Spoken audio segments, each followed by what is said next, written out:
fun. And we're back. We're now doing Wanderhome with Logan. This is going to be a lot of fun. This is our next to last game. We're only about $115 from $1,000, so let's see if we can get there, guys. That'll be amazing. Exciting. That's definitely doable. So I guess without further ado, let's hand it over to Logan. Cool. Thanks, Dan. Hello, everyone. Thank you, everyone, for coming today. Yeah, we're playing Wanderhome by J Dragon of Possum Creek Games. You can find this game on the internet. You can find it on itch.io, and you can also find it on the Possum Creek Games website. And yeah, we're going to be playing a one-shot today, and you can see if you like it or not, and whether you'd like to explore it yourself. So first thing we'll do before we jump in, I would just like to acknowledge the land from which I'm calling in and playing on. So I live, work, and play on Wurundjeri country, and the Wurundjeri people are part of the Kulin Nation, the Eastern Kulin Nation here in Melbourne or Naarm. And I would like to pay respects to elders past, present, and future emerging leaders as well, and acknowledge that this land was never ceded and we're on stolen land. Thank you. So now I think we should just do a quick round of introductions of your human self, and then we'll go into our characters. So, yep, I'm Logan. I use he, him pronouns. I'm a game designer and just general tabletop nerd. And I also really love cats. I don't own a cat because a couple of my metamorph and my partner's son are quite allergic. So I will just live vicariously through, a bunch of people on this stream and today. Thank you. All right, I'll pass around to Danny. Hi, I am Danny. You can use any pronouns for me. I am a game designer and podcaster and cat dad in Philadelphia.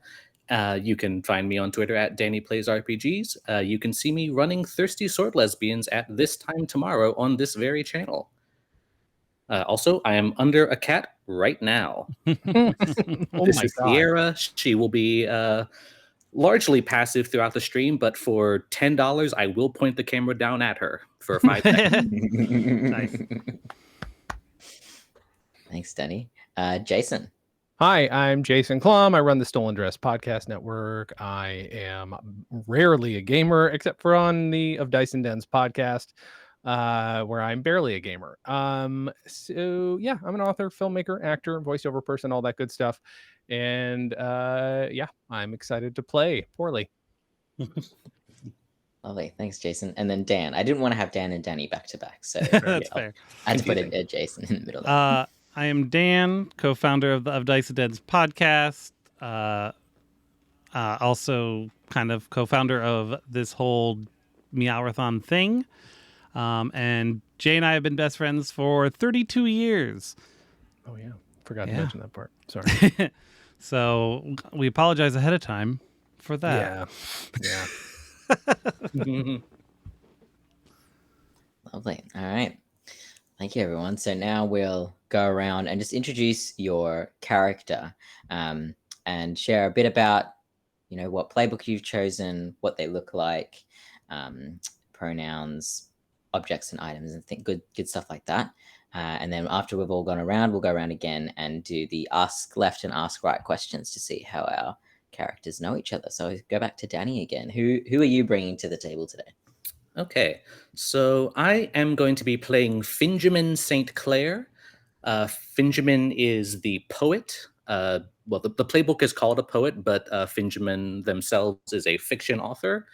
The poet is, if I can just read from the game, the song of the world is a poem that can be captured by ink and paper, if only you could find the right words. You are alive, your care is eloquent, observant, and occasionally overwrought. Finjamin, you can just call him Finn for short, is mildly famous for writing tales of adventure and romance, but the world of Wanderhome has changed, and Finn has changed and gotten older, so he has taken to traveling in order to find new stories and new experiences to write about. He's very curious, but he's lived a very sheltered life until now, so he has no idea what to do with himself. People assume Finn is casual and strident based on his fiction work, but he's actually formal and obscure, very kind of standoffish, not quite sure how to jump into social situations. Finn wears delicate spectacles, a practical plaid skirt, a battered briefcase, which is actually his typewriter, and a cloak that is full of pockets. Amazing. Thank you, Danny. And welcome, Finjamin Sinclair. And did you say what kind of cat? Yeah, I forgot to mention.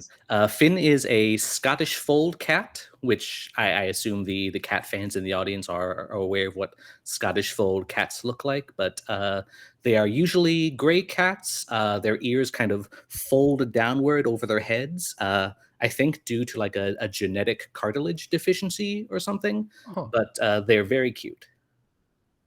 They are very cute. Yeah, I had to Google, but I concur. They're just very round cheeks. Very round, Yeah, yes. very- All right. Jason, who are you bringing today? I apologize. I mostly come up with terrible names to mess with the DM, and I don't even know you. I'm so sorry. His name is Pleerp Naspertame. Pleerp is a fool. He's a long-haired orange tabby. He dresses funny and fancy. He's an idiot and but knows it and likes to wander around. He's kind of a hippie cat. That's how I would look at him. What is he? Oh yeah, he's carrying around a dull knife and a handful of tickets, and he's lost a witchy god that he was carrying around with him. Not sure how he lost it, but he's misplaced it. Lovely. Anything else you'd like to share? That's Pleerp, and we'll learn more about. I think that's good enough. That's all I'll be able to remember, if that helps. Cool. Thanks, Jason. And Dan. Yeah, I am playing Plomp Naspertame, brother to Pleerp. We are twins in age only. Plomp is a tuxedo cat, and he is a teacher, a professor. His care is that he is wise and distant and gentle. He's very talkative and pretentious, and not very spry or conventional. He has a cane due to his. That's part of why he's not very spry. He wears large, oversized glasses, and he's very conservatively dressed, except for a tie with a splash of color. You can actually see him right up here in the corner. A little bit of Photoshop work there. And then I think that's good for now. All right. Well, so these are our 3 cat characters for today, and we'll be traveling through the land of Haith, which is a beautiful land. You can look to Dan's background there if you would like to gather some inspiration.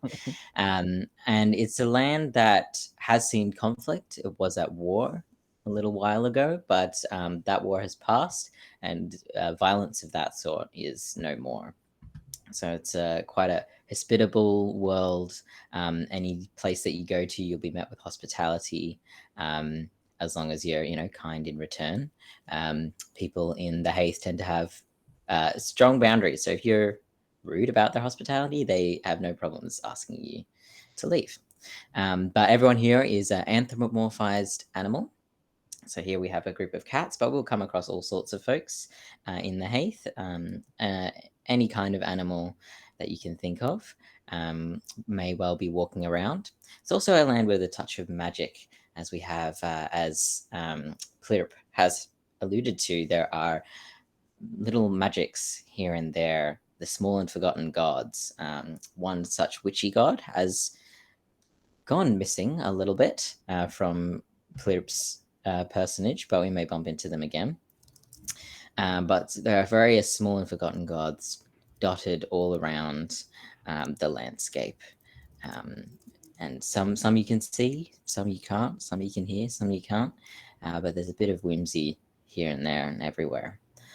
And basically what we will do today for the audience and for the players is we're going to journey through and explore some corner of the heath and see what we come across. So in order to do that, we have to create the place that we are going through. So that's a full player experience. So if everyone can grab their copy of either the play kit open or the Wanderhome PDF itself, there are a list of natures. And in the main Wanderhome PDF, that's on page 137. And yeah, cast your eyes over the list of natures. So a nature is anything from a bridge to a tower to a field. And either speak out loud or put straight into the Jamboard, probably both. Say out loud and put into the Jamboard which nature you would like. So 3 natures makes up 1 location, and there are 3 players, so it's perfect. And then we'll create this location together. Okay, let's see here.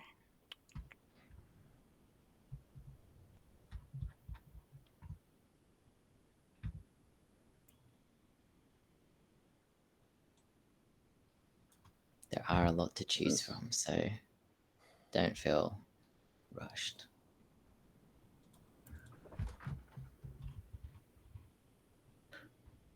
Ooh.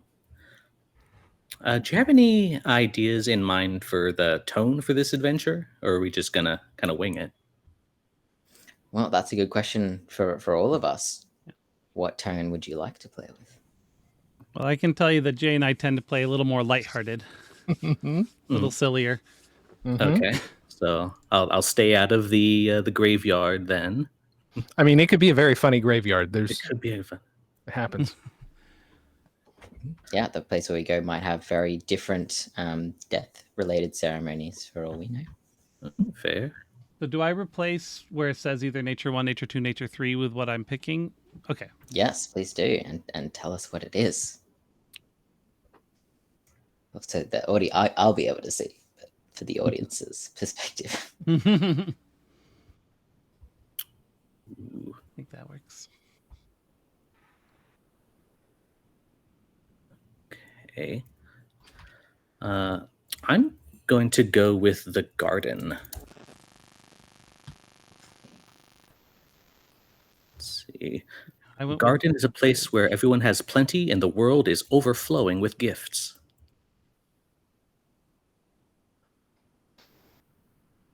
And Dan, do you want to read out the little bit about Bridge, which was your choice? Yeah, I picked Bridge, which is a passage from one place to the next.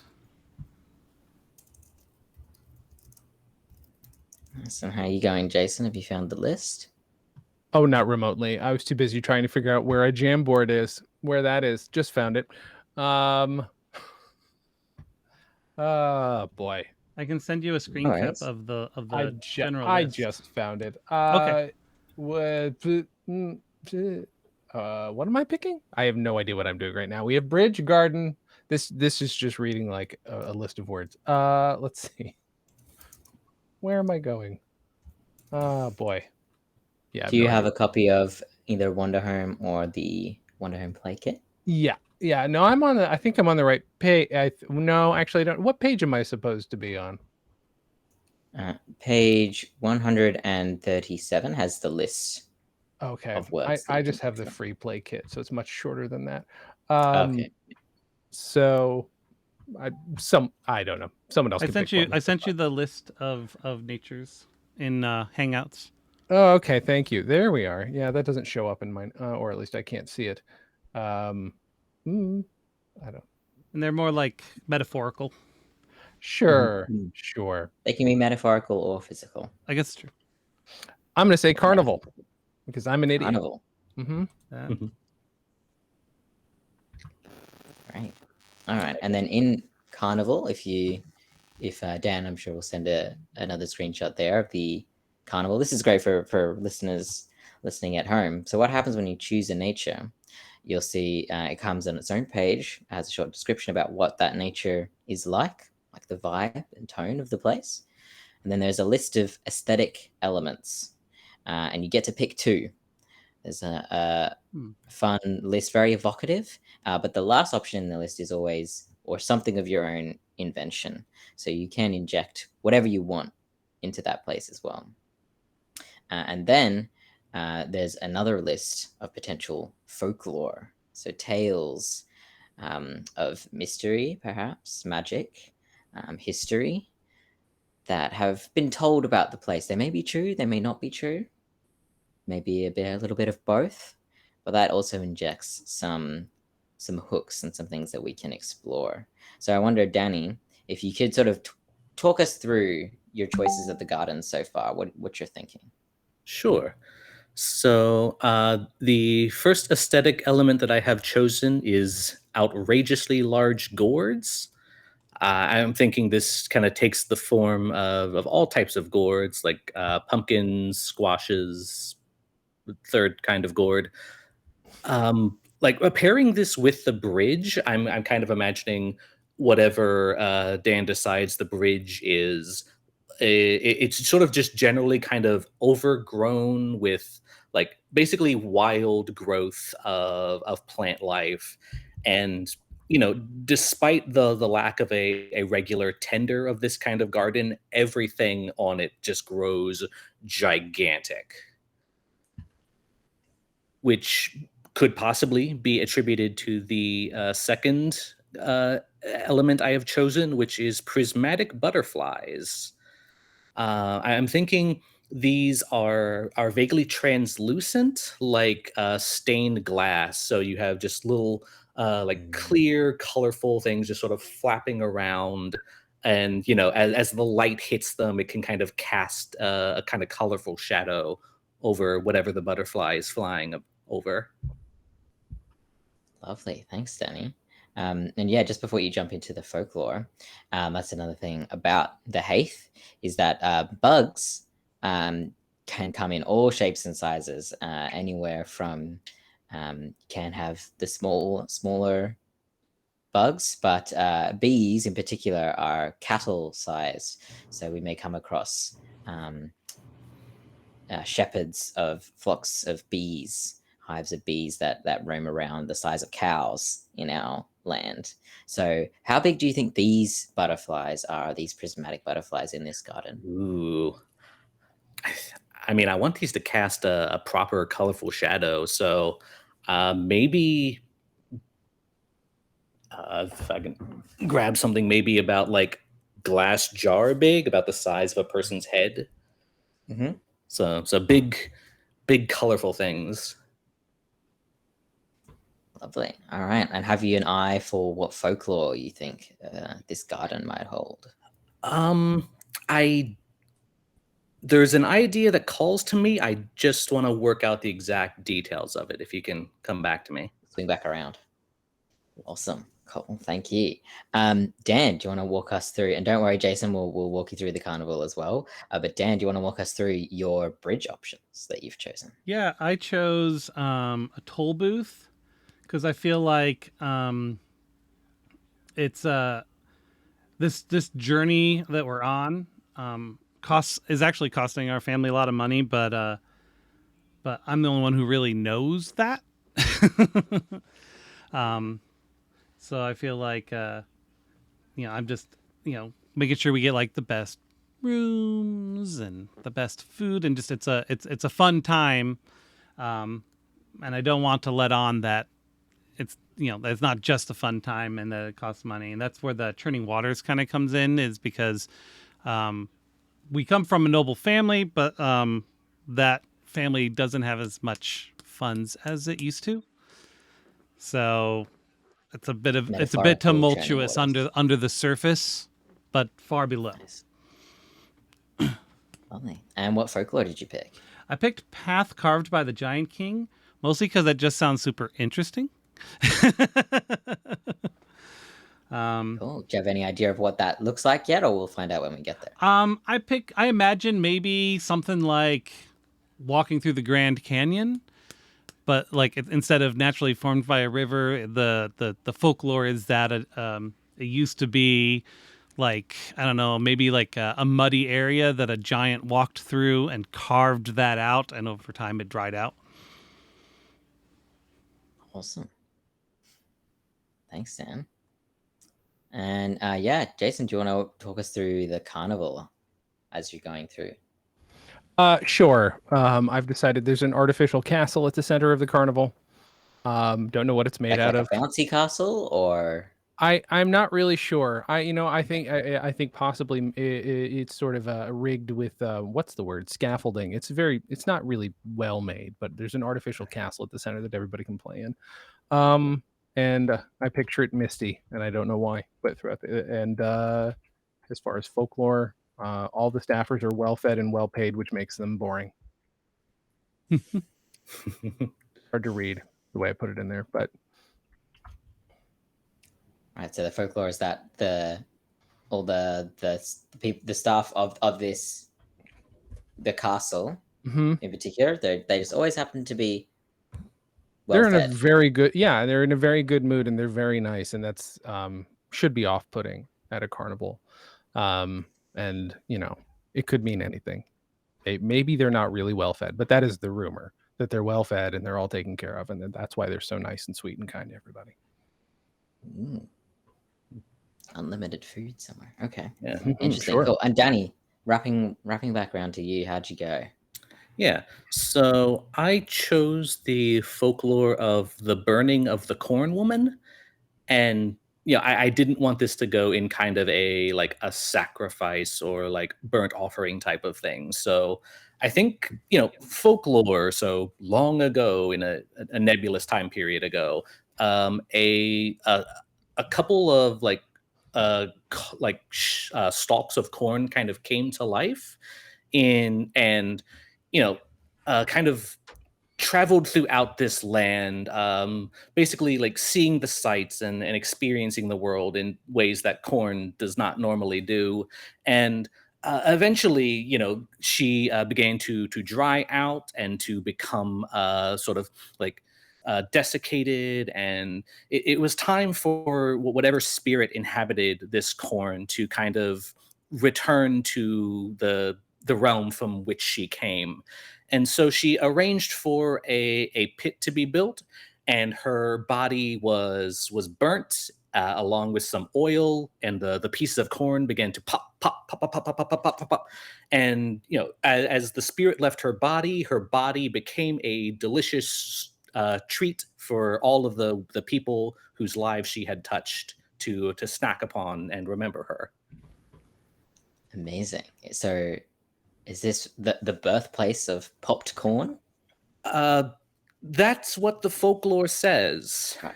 And I think they carry out this ritual to this day annually in remembrance of this thing that may or may not have happened. Eat of my popped corn, for it is my body. Yes. Douse it in butters and salts. Though we have a caramel variety if you would like. Does the corn woman, does she have a name, or she's referred to as the corn woman? I think she's just known as the corn woman. Lovely. Very cool. So we have a carnival with an artificial castle. It's quite misty around it, and all of the staffers are just very well fed and paid, which makes them very boring, at least in Plirp's eyes. We have a bridge with a toll booth and metaphorical churning waters, where it was said a path was carved by the giant king. We have a garden with outrageously large gourds, at least 3 types of gourds, and prismatic butterflies about the size of your head, and the folklore of the burning of the corn woman, which may make this the birthplace of popped corn or popcorn. All right, so the last thing that remains to create this location is to give it a name. Is anyone feeling inspired? Something Town? Or Don't ask me to do it. Okay. Not asking Jason. You won't be able to pronounce it. Yeah. Do we envision the bouncy castle as a permanent fixture of this bridge? Like a perpetual carnival? Or is this place traveling? It's a good question. Yeah, like a pop-up thing. I feel like if there's enough folklore attached to it, which by the way was the worst designed folklore of anything in the group so far, and I'm fully willing to admit that. I think if there's any folklore around it, it's stuck around. It's permanent. Yeah, that's fair. But Yeah, that's so part of it's it, sort of which is like the weird. Santa Monica Pier kind of thing Sure, with the sure. Ferris Yeah. wheel, and A destination bridge garden carnival. I guess a pier kind of is like a bridge. But if you ask anybody who works there, they're just like, "Oh, I'm just here for another week." You know, it's a Oh, little yeah, like, just like passing just, through. just passing through. That's what it is. Yeah. But I Yeah. see you here every week, and I have for 3 decades.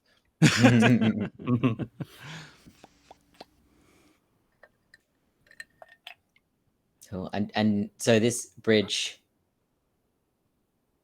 the bridge is like, so it's clear in my mind, is the carnival on the bridge? Is this a massive bridge? Is this Ooh. whole town on the bridge? Is it sort of more a metaphorical bridge? Is the bridge going into town?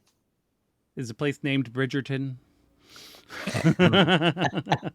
This game just got very sexy. My pipe? Do you want my pipe? Cat's gonna smoke the pipe. That's so unhealthy. That's so unhealthy. I mean, Dan is a cat smoking a pipe now. That is true. That's That is true. Maybe there's nothing in it. Who knows? I was But yeah, picturing so is like the almost bridge- like a bridge town. That's kind of how I think that Wait, a would town work. on a bridge? Yeah, It's incredibly cool. right? Yeah. Yeah, that's amazing. Nice. With like just sort of gardens everywhere. That along actually it. used to be a thing. I watched a channel that talked about the history of the London Bridge, and because crossing it used to be only on foot, there used to be houses and shops that lived on either side. It used to be just all shops and everything. Like it was a town on a bridge, That's amazing. right? Nice. So does this place then have Unprecedented. bridge in the name because like the whole town is here? Town Bridge. Yeah. There's carnival. Yeah. there.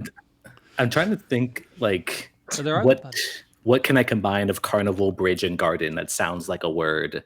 Mm. Like garned? No, that's no.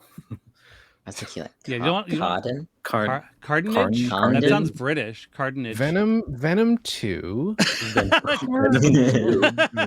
let there be Cornbridge. Should be Cornbridge. Oh, but here's the thing. Cornbridge does sound like you're mispronouncing or weirdly pronouncing corn. Like if you're from St. Louis, you would say carn. So just saying. Bridge. So It's just a local accent. yeah, the local accent. There you go. So that maybe there's some people who call it Cornbridge, some people who call it Carnbridge. Yeah, it's spelled Cornbridge, pronounced Carnbridge. Yeah. Maybe Yeah, the people like- who live on like the west side of the bridge pronounce it one way, and the people who live on the east side of the bridge Yeah, pronounce it the other way. and they meet in the battle and have dance fights about it. Dance fights at the Poetry castle. slams. I mean, so it's spelled Cornbridge, but like we have 3 different pronunciations by the time you walk from one into the other. Yeah, that's how you I'm tell hearing, which like, part of the bridge you're on Cornbridge. is how they pronounce it. Exactly. It's a big bridge. Yeah. Cornbridge, Cornbridge, like Cornage. Like I'm hearing you just smash the word together. Amazing. Cool. So our Plirp I can remember. Plump. Okay. Plirp, Plump, and Fingerman will be exploring the town of Cornbridge. But like, how do they know each other? How do they happen to be traveling together? So to discover that, you'll notice on your playbook, there's a section that says ask one to the left and ask one to the right. So because there's 3 of you, you'll be asking one question to both players. And so we'll go sort of in the circle that I described before, Danny, Jason, Dan, asking any one of those questions and answer in character. And the idea is you just kind of make it up. But the invitation is always to sort of check between the 2 players and the 3, if it's also concerning them, if the answer you feel fits for their character. So Danny, I'm going to pick on you again to ask the first question to Plirp. Okay, so to Plirp, I'm gonna ask, what do you have to keep explaining to me about the world? Oh boy. Oh. See, Dan, we haven't decided on an accent, have we? So that means I'm now setting. You're now deciding it. Yep. You have Okay. the power. Should I do it? Oh, if I do that again, the accent's going to change. So I just apologize in advance. That's our accent. So what do I have to keep explaining to you? Like re-explaining is the What question. don't I get? Okay. First of all, my cloak is not magical, but it does look magical and it is beautiful, and you are allowed to wear it if you ask nicely. But that's about it. It does not contain any magic itself. But I've seen it do such wondrous things. I just use it for a bit of flair. I do the trick, and but there's no magic in it's just wool. Also, thank you for doing that voice. Like, as a Scottish fold, I was tempted to do that, but you are pulling it off better than I would have. So, We'll see how long it lasts. That's the question. Yeah, that's the thing. Last time I tried this, I was from the East End of London by the end of it. So accents travel. It's fine. Yeah, that's true. Depends on which side of the bridge you're on. It's how happens when you go across the bridge. Yeah, exactly. Right. All right. So thank you. Flirp, you can ask a question to Plump from that list. Where was the list again? So it should be on your playbook. So if you're looking at the book itself, it's like second last page of the playbook. If you've got the playbook, got it. Okay, I have to bring that up.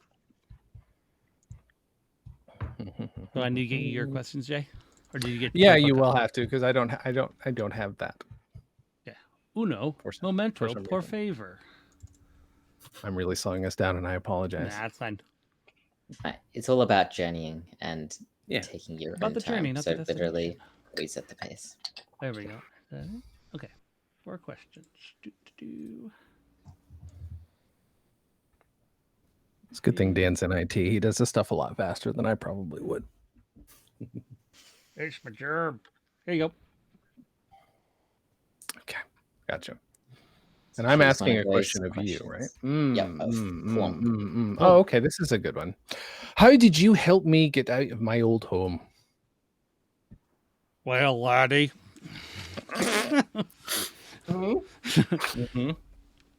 I was talking to you about how we had to get out from where we're from so that you can learn about the world.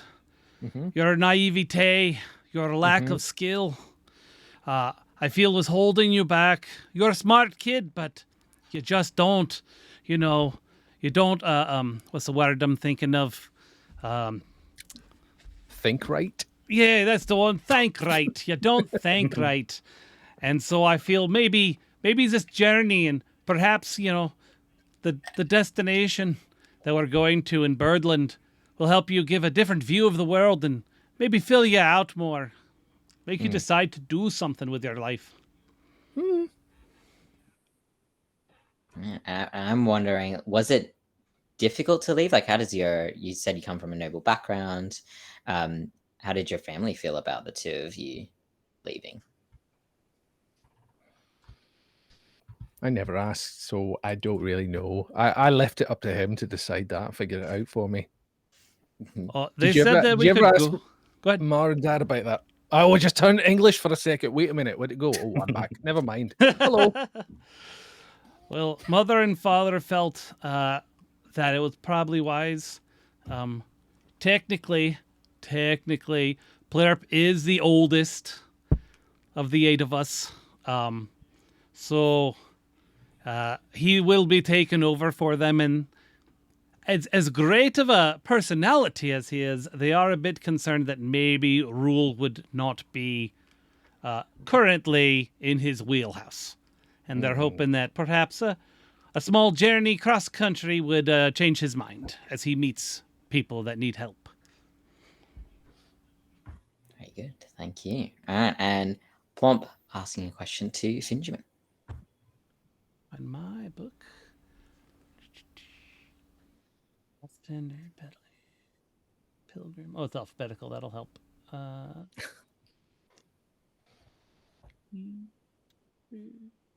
There it is. My question. Someone warn me if I become Russian at some point.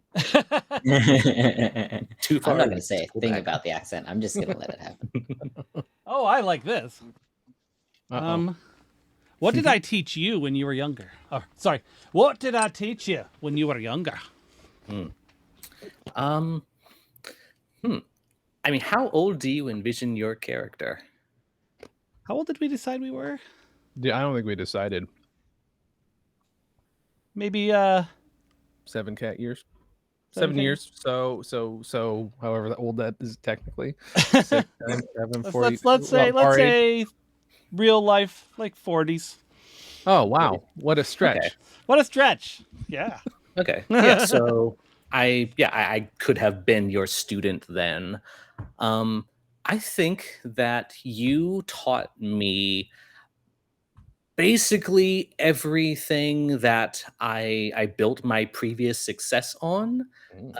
In terms of writing and story pacing and characterization, and all of that proved very useful to me at the time. And now that I'm a little older and trying to break away from all of that, I maybe see there's a bit of a slightly tense relationship in a way, like I'm traveling with my old teacher again. So I wonder, is there anything you can teach me still, or has the student become the master type situation?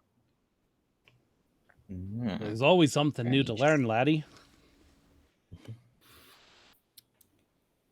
Very nice. And yes, so now we go back the other way. So Finjamin to Plump. Yeah.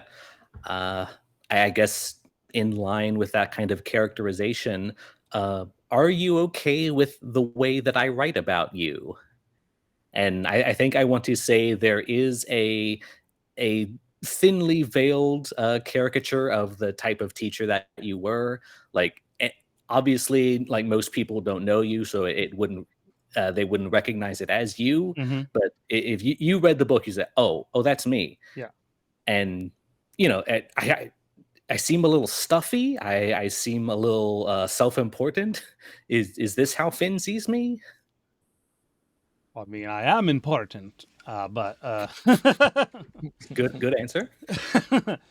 but yeah. I guess superficially, I very the words you used were very eloquent, very good use of alliteration. I feel like you capture my spirit very well, but deep down, it makes me question myself and whether or not I really am as good of a teacher as I thought I was. Thank you very much. So now we go around again. Anywhere in your pockets, Dan, do you have a red pen? I just feel like you must be carrying a red pen at all times. At all right? times. Okay. Just, sorry to interrupt. I just wanted to make sure.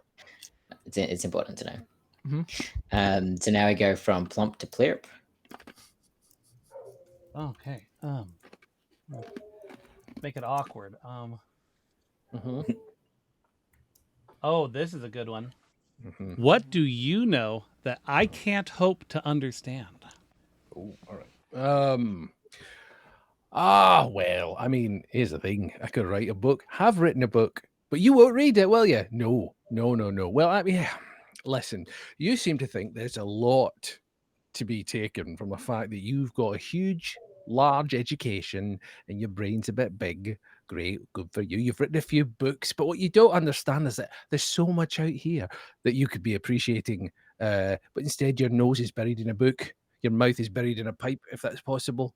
You've got you're not really paying attention to anything. And there's so much out here. Birds, bugs. Look at that. There's a fox over there. Might eat me. Who knows? But that's the adventure of life. Did you know that there are giant butterflies here? Oh, I'm sorry. Were you? Sorry. Yes, I was talking. Typical. You asked me a question in the first place. Very good, very good. And then lastly, from Plirp to Finchman. What do I say that you've gotten so tired of? Hmm.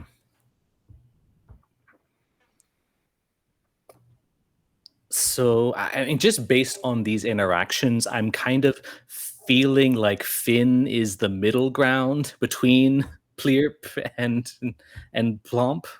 Sure. So I think mostly I'm tired of being in the middle of the two of you kind of squabbling back and forth. Like Mhm. it all stays fairly good natured, familial kind of like personality disagreements, but there's like some of the things that you say to Plomp kind of touch me a little bit personally. Some of the things that Plomp says to you also kind of wound me in like the ways that I'm hoping to become. And so I'm maybe a little ticked at both of you, but It's fair. I still enjoy spending time with you. But Mm. Seems like a Getting a mistake. bit caught in the crossfire. Mm. yeah, Typical. Gotcha. Alright, so those are our three cats, and how they know each other as we step into Cornbridge. I'm probably going to change how I say it as we go along as well. So as we step into Cornbridge, you can see it is this huge bridge that spans over a deep, winding, kind of irregularly shaped cavern. And yeah, you've probably heard a number of stories about the bridge itself. And the interesting thing that's kind of drawn you here today is that there was word along the road that there's a carnival here. And that on this particular day, misty though it is, it's a bit chill for this time of year. And the mist seems to sort of be hugging this bridge a little bit, actually. It almost came upon you suddenly as soon as the bridge came into sight. You can hear and see pops of color here and there. That there's some sort of celebration that's happening during the day here at Cornbridge. But as you walk along the winding road, the first interaction that you have at the very start of the bridge, just before the cobblestones build off the dirt path, you see a toll booth. And standing at the toll booth is a fox. And they're sitting there behind the toll booth. They're quite well dressed. They've got a little top hat on, which has holes for their ears to come out. Of course. And they're wearing, yeah, not quite a tuxedo, but black and black, black tie, white shirt, and they look up as you approach, and say, "Oh, welcome to Cambridge. Can are you here for the festival?" I'm sorry, did you say Cambridge or Cornbridge or Cornbridge? How do you say this town? yeah we were Have a told it little was change. Cornbridge. I thought it was Cornbridge. Cornbridge. Well, it's not Cornbridge? made of corn. Cambridge. Well, never matter. I mean, as long as you're on the bridge and it starts with a K and ends with a bridge, people will understand what you mean. I've not come across another K bridge in my time, but I've not really left here, so maybe I'm not the best person to ask. I say Cambridge, you say Cornbridge, I say welcome. There is a well, yes, as you can see, my sign up here says toll booth. Oh, yeah. Ooh, right. I wonder, yes, is there a particular gift that you might give? You might see it pop up again at the festival, depending on what it is. I've got a micro SD to SD adapter. Will that help you? That's all I've got in my pockets right now. Mhm. I don't know what that means in our world, but I do have a book that is a history of where we're from. Ooh. Is that something that would be interesting to you, since you say you haven't left too much?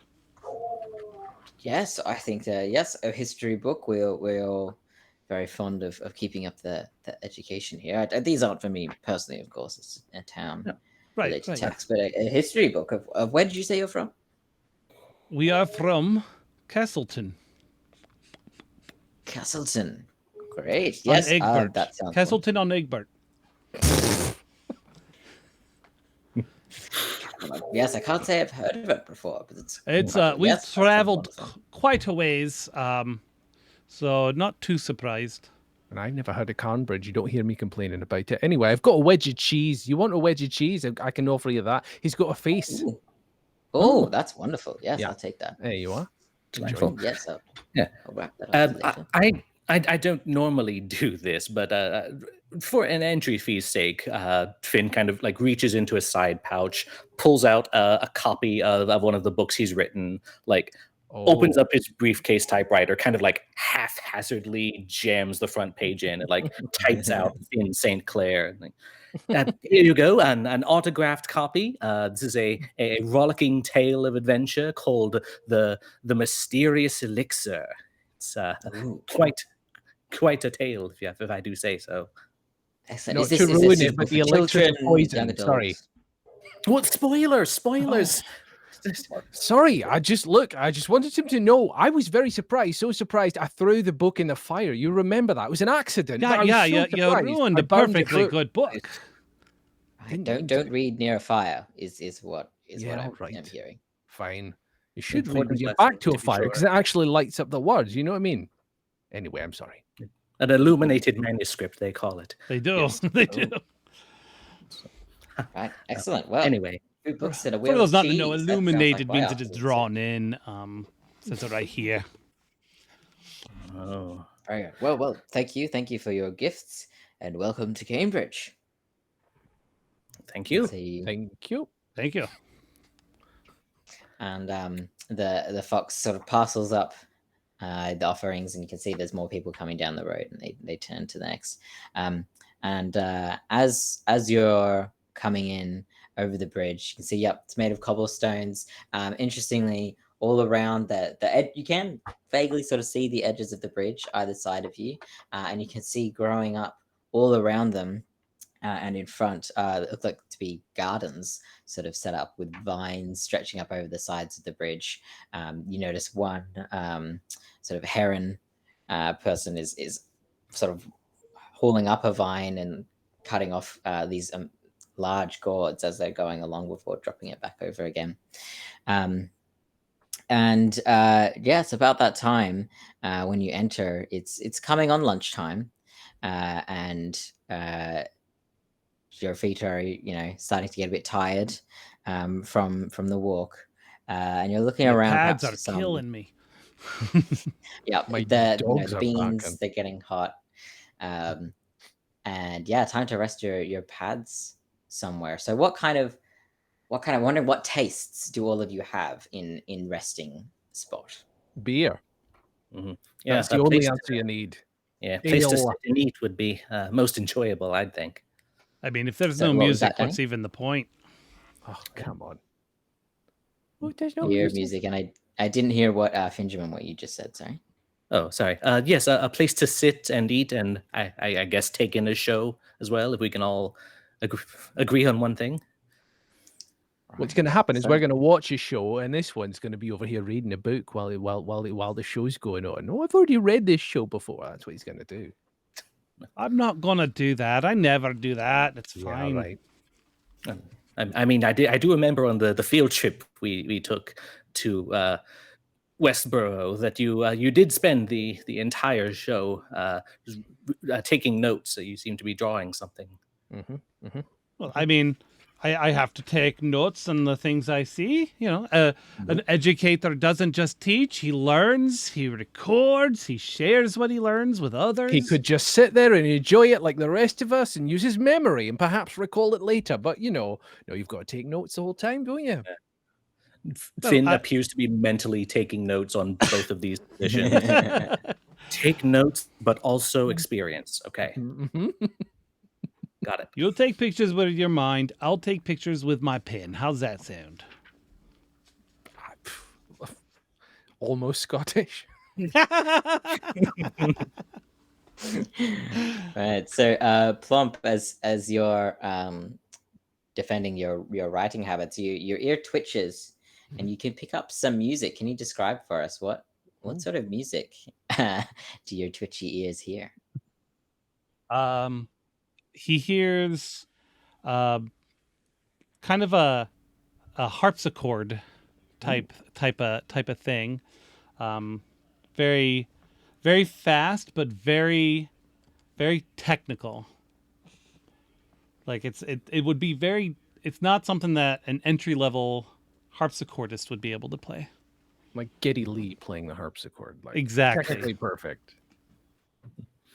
Right. Okay. And Fleerp, you can just hear, as you know, you're attuned to your brother picking something up.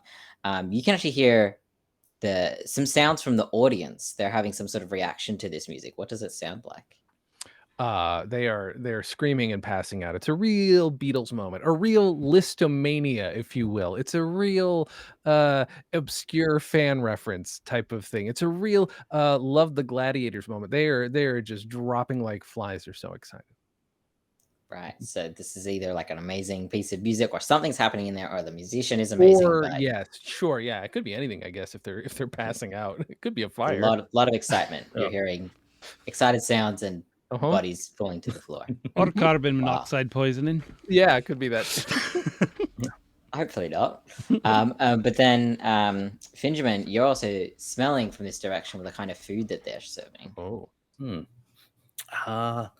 So I think you smell something that is very like warm and spicy, like not just hot but spicy hot. The aroma of kind of like peppers and someone has like hacked open one of those giant gourds and has been like scooping it out and tossing it into like a scorching hot pan, and somebody comes running with Pleerp's little cheese face wedge and like delivers it to the chef, who like kind of like quickly like pulls out a grater. It's like sets it aside. He's got a face. You can't do that. It's so rude. You did the backside of it. It's fine. Okay. It's still cheese. It's the moneymaker. You can't damage the face, but Yeah, just trim off the back. Get the haircut. Yeah. Right. So It's as you're just a walking into this establishment, the harpsichord music becomes a little louder as you open the door, and you can see quite a busy tavern or sit spot.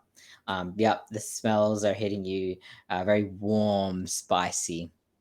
And you can see, on the back wall, there's the cooks and things are sort of running about, and there is a little stage set up with a let's say a beaver musician on the harpsichord, just tearing it up, having a great time.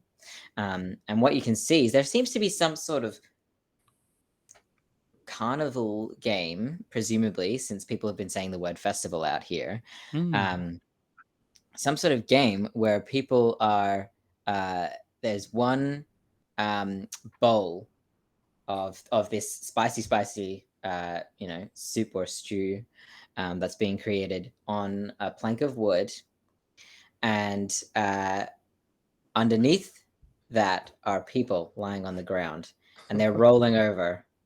And as soon as the black person comes free, they run around and slam down on the ground so that the people can keep rolling over. And the plank of wood with the soup is slowly rolling across on their bodies. And so you're hearing like, run, you gotta go faster, plump, and everybody's screaming and running. And there's the harpsichord music egging everybody on. What is your reaction to seeing this happen? I heard that's how they built Stonehenge and the pyramids. They rolled it across like that. That's what I heard. I don't know if that's true or not. I'm just furiously taking notes right now. Of course. Yeah. I mean, I'm just sort of in awe at the particular show portion of this dinner. It seems very potentially unsafe, but I'm very, very concerned for the people and the food. I'm doing stinky face the whole time, though. It's a very strong spice, but I want it. And I'm tempted to pounce over there and just eat the soup, but I feel like I'm going to mess something up if I do that. So, all right. So as you wander on in, watching this strange carnival game, eventually, as you're sort of standing there as a possibly someone who works here approaches you, as one team of soup plank rolling line conveyor belt reaches the wall, and there's a tap as the plank of wood hits the end wall and the soup jiggles a little bit. And there's a huge uproar as the team wins. Some people run over and pick up the planks. Everyone can scramble out, and they get around. There's lots of hugging and high-fiving and knuckle bumping, and they get free soup apparently as the reward for winning. They get free soup for the duration of the day, all meals covered. Unlimited And so food. the wait staff comes over to you, and you see they're wearing apron with a big on the front. There's this big sort of logo of corn. It's one single corn. I don't know what those are called. The individual corn. Cob. Kernel? Kernel, Oh, yes. Kernel, got Kernel, yeah. that one level individual, of individual. corn kernel. And it's got like little arms and legs, and it's got a big smiley face on it. Somewhat reminiscent of the cheese, in fact. And he comes on over to you and says, welcome to Cambridge. Can I get you a seat? Would you like to enter into the soup race? Or I can just get you a table, indoors, outdoors. What are you feeling? First of all, it's a delight to be here in Cornbridge. We, at least I am, a first-time traveler to this miraculous place. What exactly was that thing with the spinning and the soup? Yeah, what do you call that? I'm trying to write it down in my book here. Oh, we just call it the soup race, which is not particularly exciting, but it does make for a bit of surprise. People think, you can think all sorts of things, but no one thinks of this when they think of a soup race, except one I can person accept who that. did. That was strange. But yes, so this is the soup race. And what folks basically do is they perform a conveyor belt under a plank of wood on which we place a big pot with just a little bit of soup on the bottom to avoid spillage. And you have to roll from one end of this establishment to the other, the Corn Cafe. One end of Corn Cafe to the other. Whoever gets there first, the whole team gets free soup for the duration of the festival here for the whole day. Good way to win free soup, especially if you're good at rolling. And of course, it's accompanied by music to egg you on, fast music to get the blood pumping. But you can also request a different genre if you'd like. Does it all have to be played on harpsichord though? That is our musician's preferred instrument. Although if you play an instrument and you want to take over, you're very welcome to. Is there any corn in the soup, or carn, or cam, however you pronounce it here? Yeah, there is corn in the soup, but we have non-corn varieties as well. We have just like a plain corn soup. We have our traditional spicy soup that does have corn in it, and then we have other vegetable soups. There's lots of pumpkin soup coming around at this time of the year. Flip, you need to start eating your corn. You can't keep doing that. What? It's healthy for you. I've been trying the corn-free diet for a bit, and I know it's a bit inconvenient, and people come over and like, oh, can you eat a bowl of corn? And I say, no, I can't. That's literally the one thing I can't eat, but I might give in. Might be a cheat month. There is no evidence that the corn-free diet does anything for you. But it makes me happy. But anyhow, perhaps we could agree on a pumpkin soup is good vitamin A. Neither corn nor not corn. Can you do corn in the pumpkin? Just small amount of corn. I mean, I suppose we could shave off some kernels and pop them in there for you. Workable. Fine. Sounds like a compromise. How's your ale though? What you got in the drinking realm? In the drinking realm? Well, I'm assuming you mean in the alcohol realm. We have a range of non-alcoholic beverages. Nope, don't care about that. We do have a variety of local beers. Do you have a corn mead? We do, yeah. All right. Let's have about 6 pints of that one. I thought you said you were on a corn-free... Corn and food? You're muted. I don't know what happened, but your sound went... Your voice, you've gone... Are you all right? Oh, please. Spices got to your throat?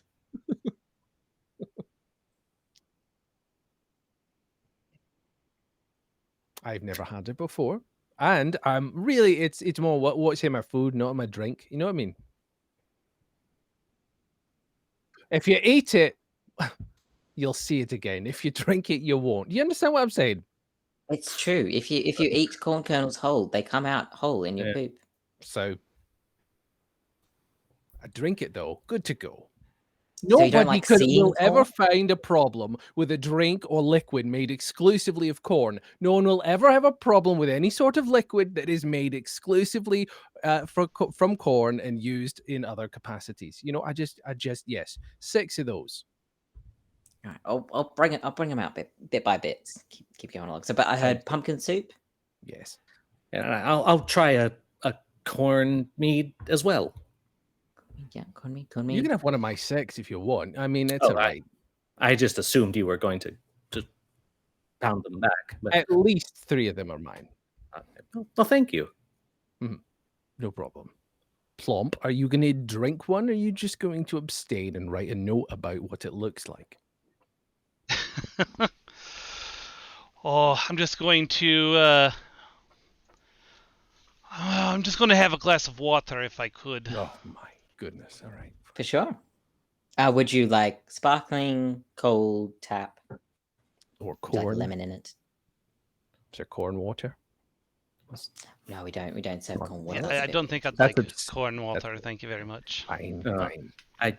I still remember your order at every restaurant we ever went to, Professor Plump.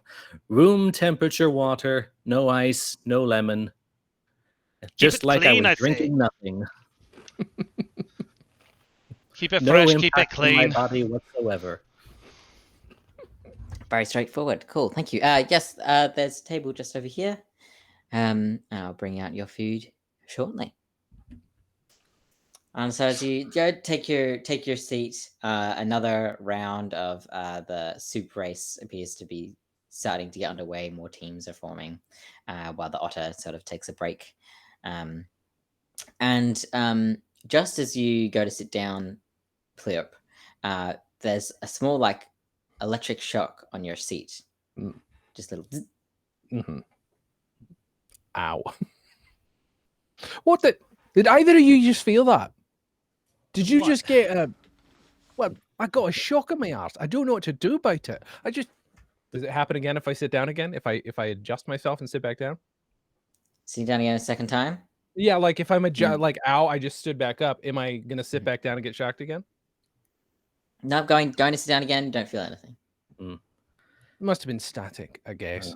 Is that unless that cloak of yours has electrical powers that you are not telling me about? Trying to explain. This is a normal woolen cloak. It's got sort of it was like a silk lining, very nice.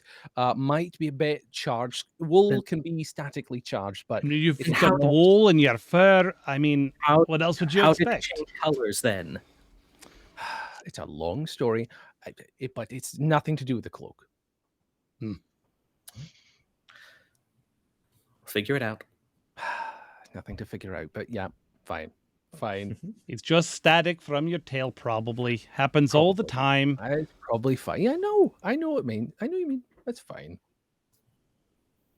All right. So as you sit down to eat, I don't think I explicitly said it before, but when you gave your gift to the toll booth, I think that counts as giving away something that you hold dear, so that you would gain a token for that. So each of you have one token. I meant to ask that. There we go. Yeah. Single token. Yeah. Thank you. Good catch. My tokens my SD card and adapters will be my tokens. That's what I'm gonna. Yeah. Nice. Yeah. Just use whatever comes to hand. I've It's got great. too many of them. So brag. All right. Yeah, I do have a lot of SD card adapters. Sorry, Sorry, not That's sorry. such an Am I right? interesting thing to have a lot of. very Yeah. rich. All right.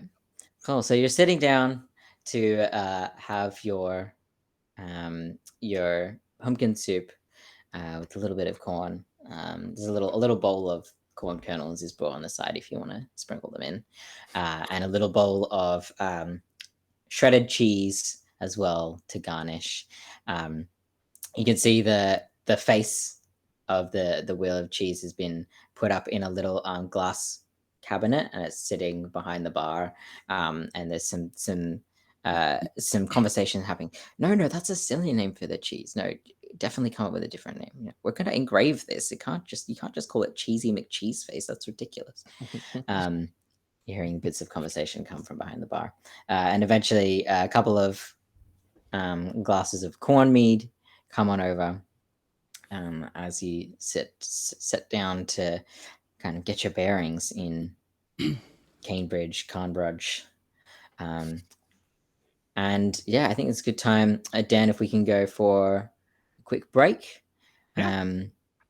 just to top up your water, make sure you stay hydrated. Yes. Sounds We'll good. come back and learn maybe a bit more what this carnival is It's about. all about. Mm.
And we're back.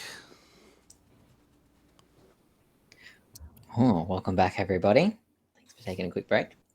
So we have brothers Plump and Pleerp, and we also have Fingerman, who've just arrived at Cornbridge, and sat down to their first meal inside the Corn Cafe. I have to say, They there's have a meal. there's a delicious hypocrisy in the fact that I am taking Pleerp out into the world so that he's not so ignorant and he learns about the world. Meanwhile, the entire time we're out in the world, I'm always just reading a book. True. There's conflicting reports about how good a teacher you were, so it's not necessarily Only in certain poetry, apparently. Sorry. That was catty. Wow. Very nice. Kind of surprised it took that long, but yeah. Bring them on. All right. So as you bring your meal to a close, just before you finish, in fact, Clear, there's a point where you go to pick up your spoon to have, the last kind of mouthful of your pumpkin soup. And as you raise it just almost to your mouth, you get that shock again. Yeah. Did anybody else just feel that? I'm sorry, what? No. I can't be the only one. I just got shocked by my soup. The same way the bench shocked me. I touched my soup. Yeah. Oh. I mean, it's a little spicy, but not. Are you confusing shock with spice? Okay, I'm not. Wait, who do you think I am? I know the difference between feelings. No, spice I like. Spice makes me sweat. A shock makes me, involuntarily do things biologically. Interesting. I'm gonna go back to my book. Yeah, that's actually very, very strange. I'm curious about that. I don't know what to do about it. Plump, have you read anything about? Well, let me see if I've got anything in my book about that.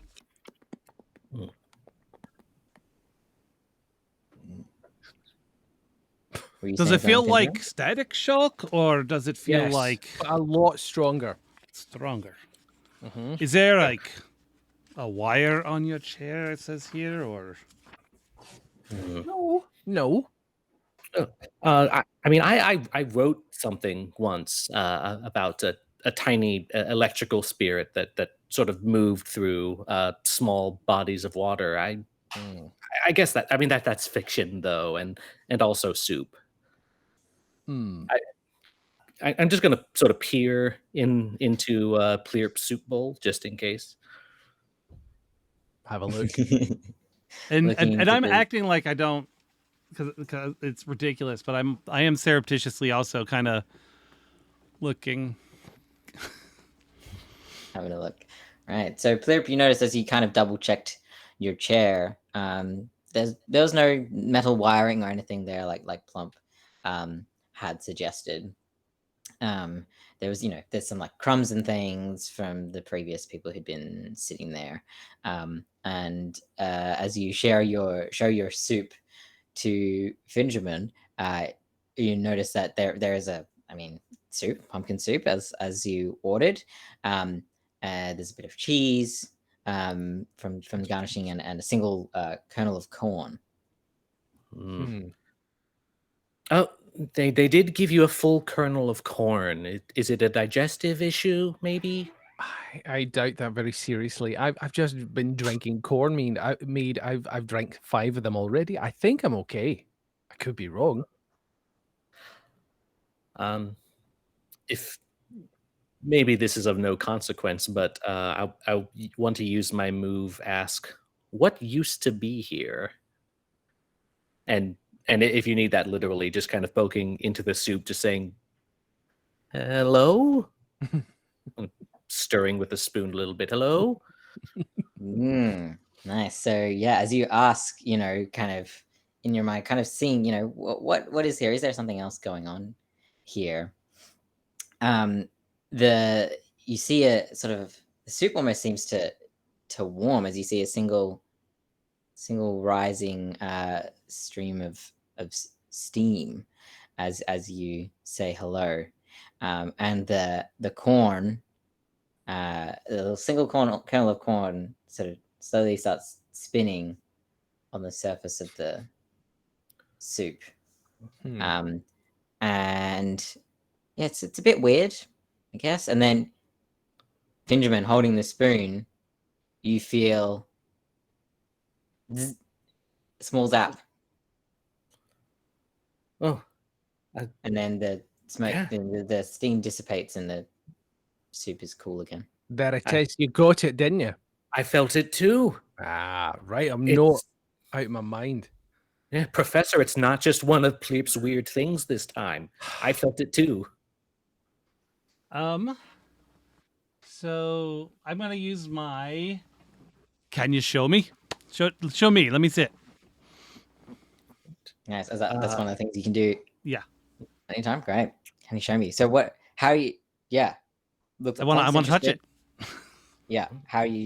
What are you doing? How are you going to try and recreate? You know this? what? I'm going to go through my supplies, and I'm getting a magnifying glass and a pair of tweezers.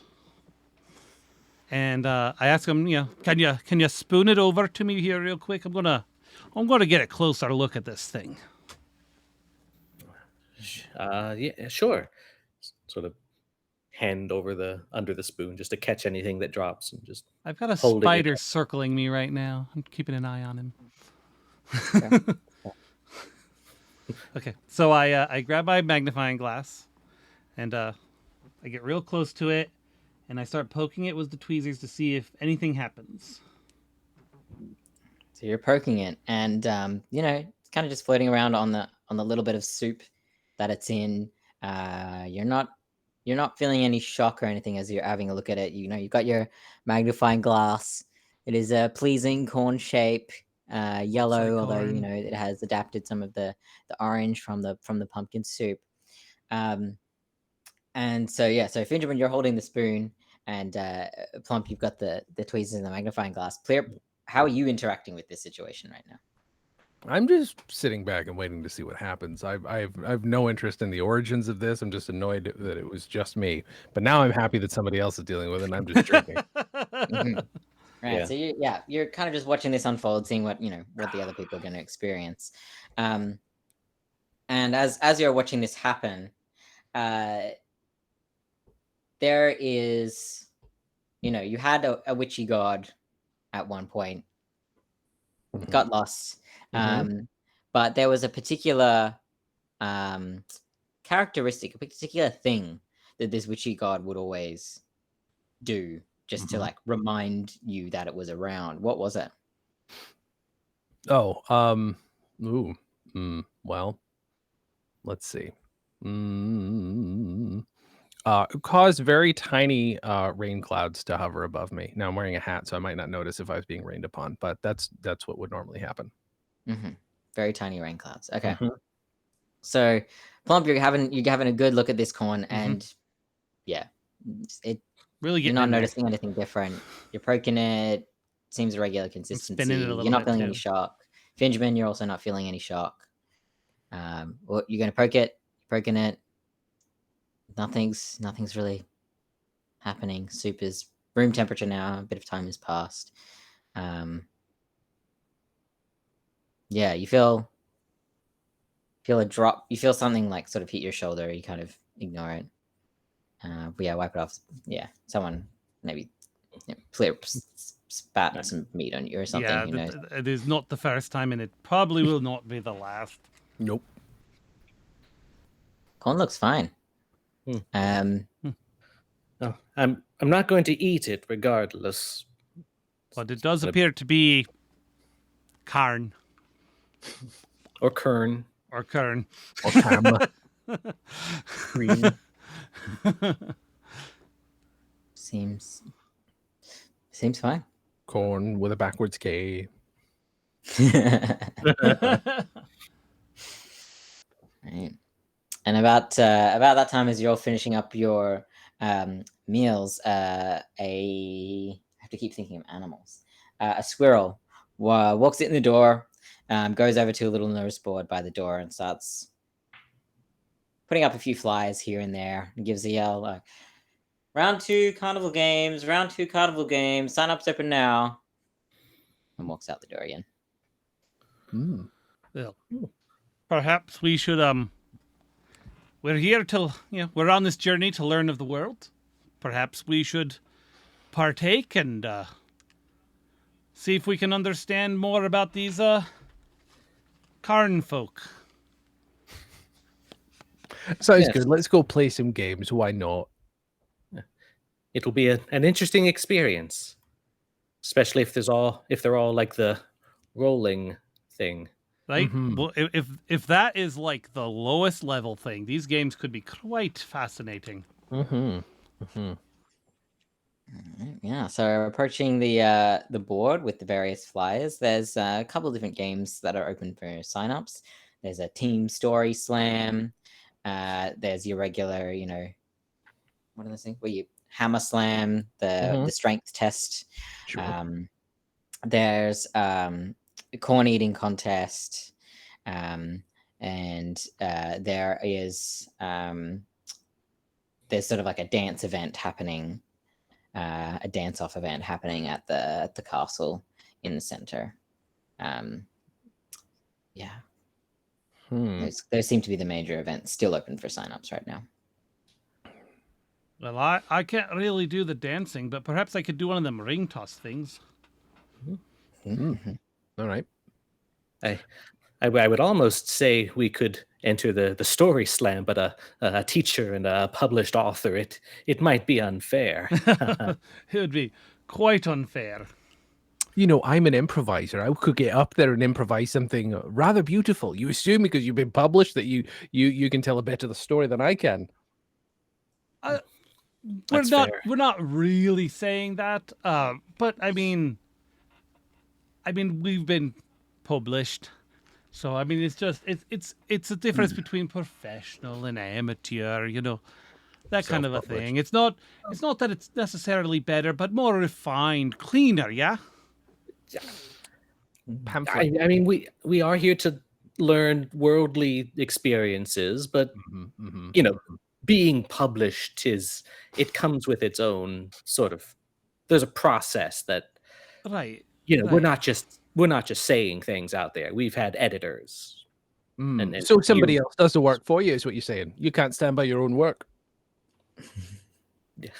I mean, my editor doesn't really have to do a whole heck of a lot myself. I mean, they're mostly treatises and essays and what have you. I remember you thanking them profusely in the credits of your last book. The acknowledgements. I was nowhere to be seen, but Billy, what a great editor. If it wasn't for him, I could never have finished this book. In fact, he might have written a good portion of it. You wrote all that out.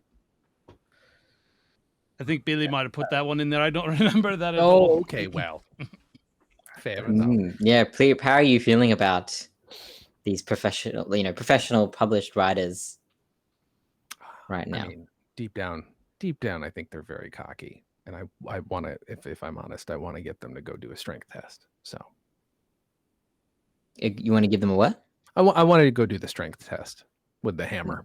I want to see how they fare. And so you're feeling some anger and wanting to show off your other strengths. Sorry. I think deep down I know that I will not win, but I want to see them admit they also might not win. But I don't think they will. I don't know. I think it'd be a fun feeble academic arms. What say we go try the strength test? What do you gents say about that one? None of us has an advantage there, do we? I've hardly worked a day in my life. Look at these jelly beans. They're soft as a baby's bum. I mean, I've hardly lifted anything heavier than my typewriter in many a year. I guess that's kind of equal footing. I would say that maybe perhaps there's nothing too significant that grants us a benefit, but carrying these heavy books around, at least I'm doing that. I'm sure that gives me a little bit of a, I can lift a hammer, I'm sure. Sure. Why not? All right. Let's see it then. Let- Let's let- swing the mallet, Right? mayet. The du- Maye, I double L. believe. According to They my always book, it's the trip me up. Maye. The Maye, yes. From the French, of course. Right. Plump, I was curious. Where'd you get that Karen cord pipe? Where can I get one of those? Oh, I don't even remember where I got it. Oh. I've had it for years. Just sort of appeared in your hand once you crossed the toll. I believe when you get your teaching diploma, they also hand you a corn cob pipe. Yeah. Ceremonially, they rip out your elbows of your jacket. And they put They on the patch them patches, up. correct? Yes. Of your jacket. Important phrase. Yes, Yeah, yes, yeah, thank you. packet. And then they give you a corn cob pipe, I guess a diploma or whatever. Yeah, that's good. Comes with some practical perks. So you're making your way over to the strength test. Mhm. There is, in fact, a hammer there. A couple of people lined up, and they have their swing. And you can see there's a little stall of prizes next to the huge, the very tall strength test machine. And yeah, it seems to be a very large, decorated and carved out gourd with a candle set in the middle. There is, of course, a corn related prize. There's a little statue made out of corn kernels. And there's also a stuffed teddy bear. We'll say it's a stuffed, it's like a bee, a fuzzy bee stuffed toy, for varying heights of the strength test. So who's going first? Who's going first? You get one good swing. I bet I could get Here? that second bee. What do you think? So I go over to the hammer. I lean my cane against the machine, and I pick it up and I swing it, but it does only reach the first B level. Ooh. Oh, that something got in my eye. All right, first B level for Plump. Who's next? Well, I guess I can take a shot, swing the maillet, and I think I can hit the second B. I'm spry-ish and youngish compared to the professor, at least. So That's true. like heaving it kind of over my shoulder and really just gonna let momentum do the work more than any kind of physical force that I could bring to bear, and Solid. like heave it down, like maybe just clearing slightly above what Plorp had done. Sorry, Plomp had done. Plump, Oh. Plorp. That was that was my father's name. I actually think it was. You're right. Yep. Sorry, the family That was a tree. pretty good swing. Pretty good. Not bad. Well, you taught me everything I know about swinging hammers as well. Aye. It's not much, admittedly. Very, very brief section of the class. I'm not sure why they had me teach that in the middle of English, but it is what it is. I walk up and I grab the hammer and I don't know. This probably won't do it a bit of good. Not really a big problem for me. I lift it up, strain a little bit, slam it down as hard as I can. I'll let you determine where you think that went. Can I use my token to provide a solution for a material problem to help him hit it harder? Ooh. Sure, yeah. You can spend that So- token. You could also, from a narrative perspective, you could spend it to reveal something hidden about the person in front of you. Okay. Reveal, or either one of those. Yes, is an invitation. But yeah, so I'll hand it to you, Dan. How hard does Clearup hit this? I would say I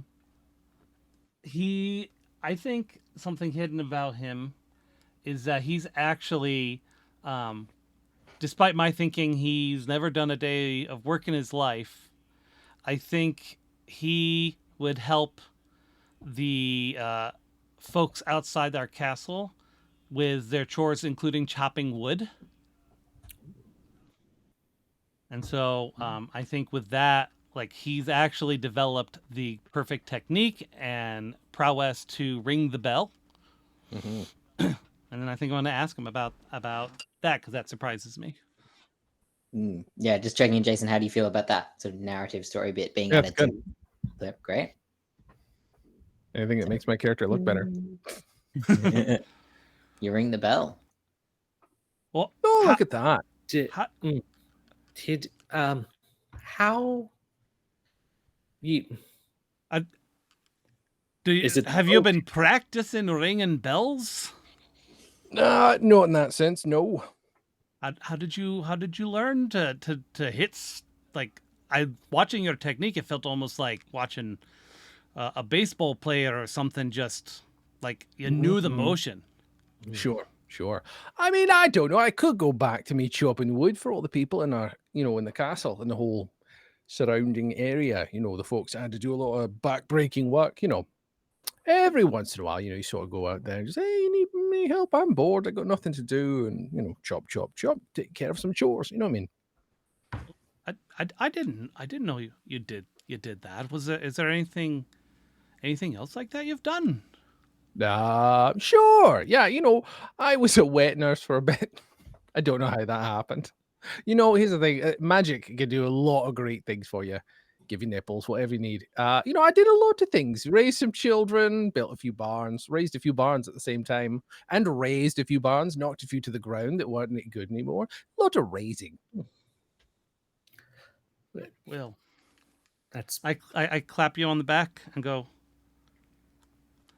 I'm glad that there's still surprises out there. Good work.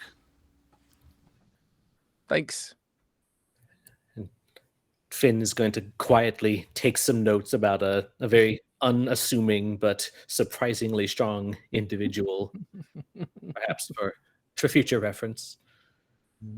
Changing names and biographical details, but Of course. As good, you do. good trope. And Plump, yeah, having discovered this about your brother, how does that land with you? How does that impact how you see him and your overall point of your journey together? Yeah. It does. I think it's going to take a while for me to process it, because it really is like almost like a worldview change for me with that. And I think there's a piece of me that's resistant to that because we are going on this journey for something that apparently he already did. Right? So I think there's a piece of me that's sort of resistant to it still. Like, well, maybe he's over exaggerating what he's really done, So I'm still kind of processing it.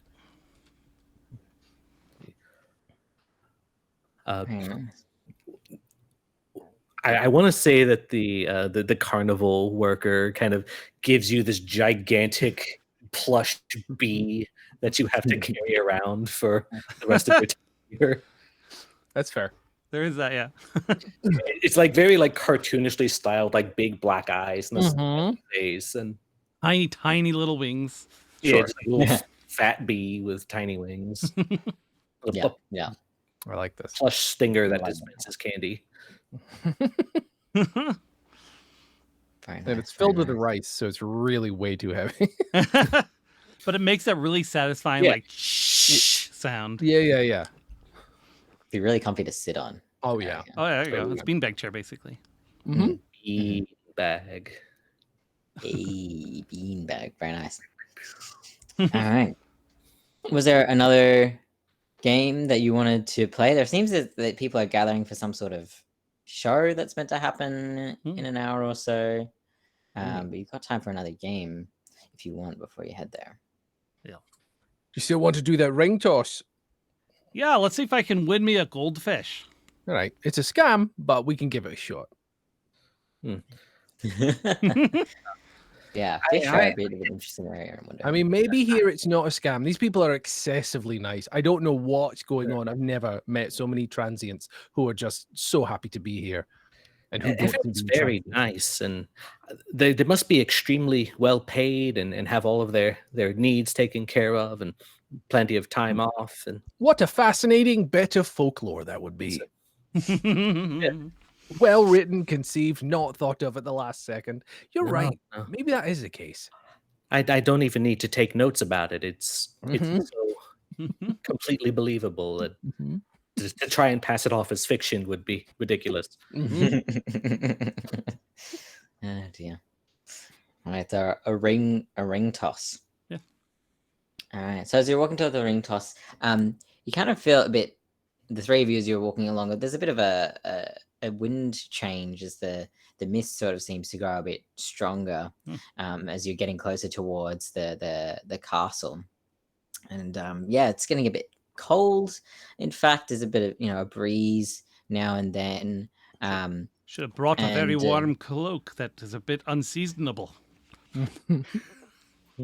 and now and then you feel like a bit of a rain drop, but it's maybe spitting a little bit, sort of just right where you are. Interesting. And yeah, but you make your way over to the ring toss. It looks like most people are finishing their last game and heading in toward the castle.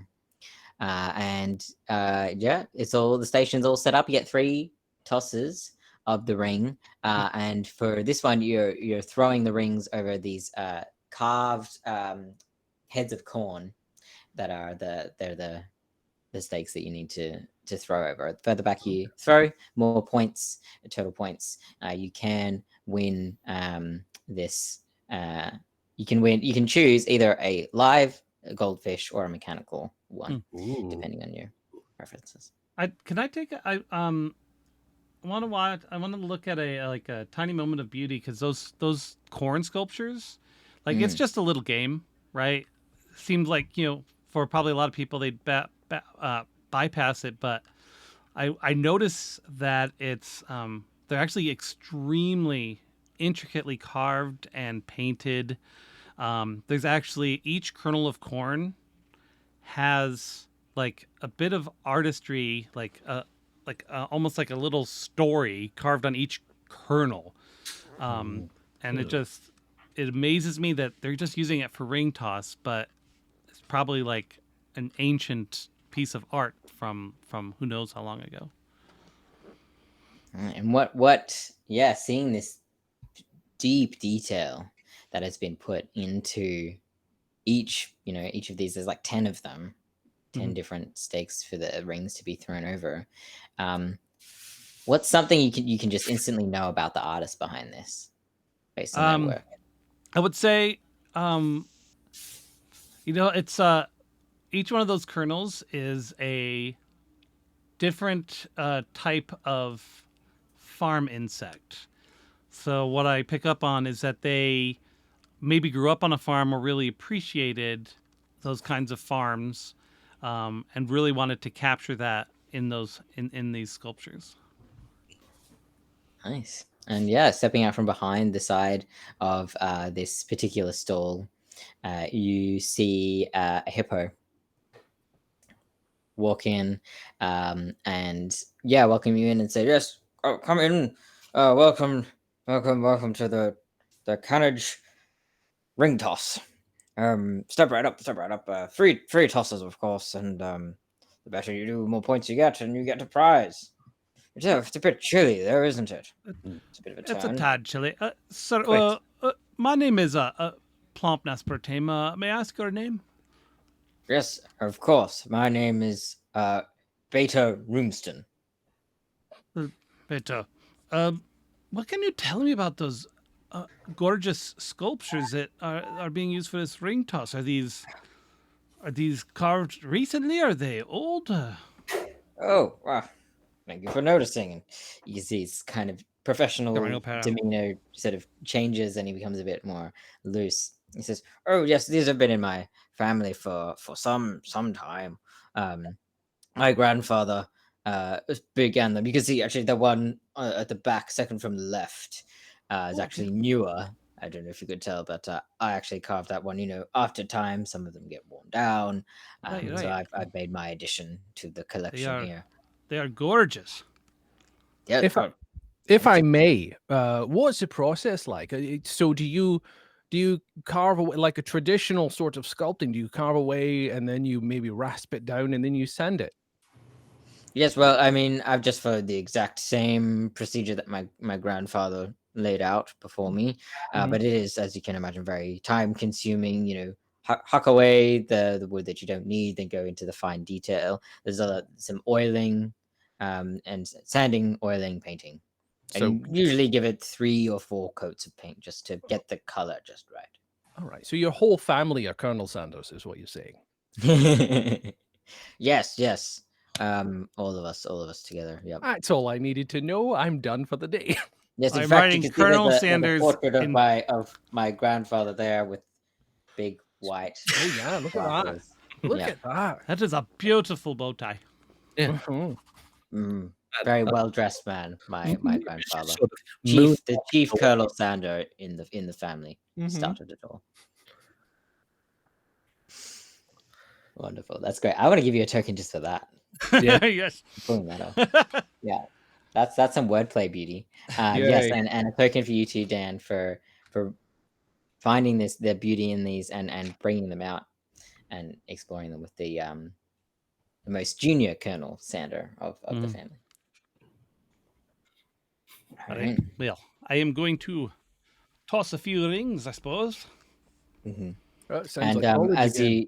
you stand by Beta, he says, "Oh, that bee there that you're carrying looks quite heavy. Do you want to just set it down? I've got a little mat here. Set it down for a bit, or you're right. right carrying it." Yeah, I don't like this very much. Ooh, yeah. Feel that free does to look- have a sit. It's nice. Oh, you don't want to sit on it? No, I'm all right.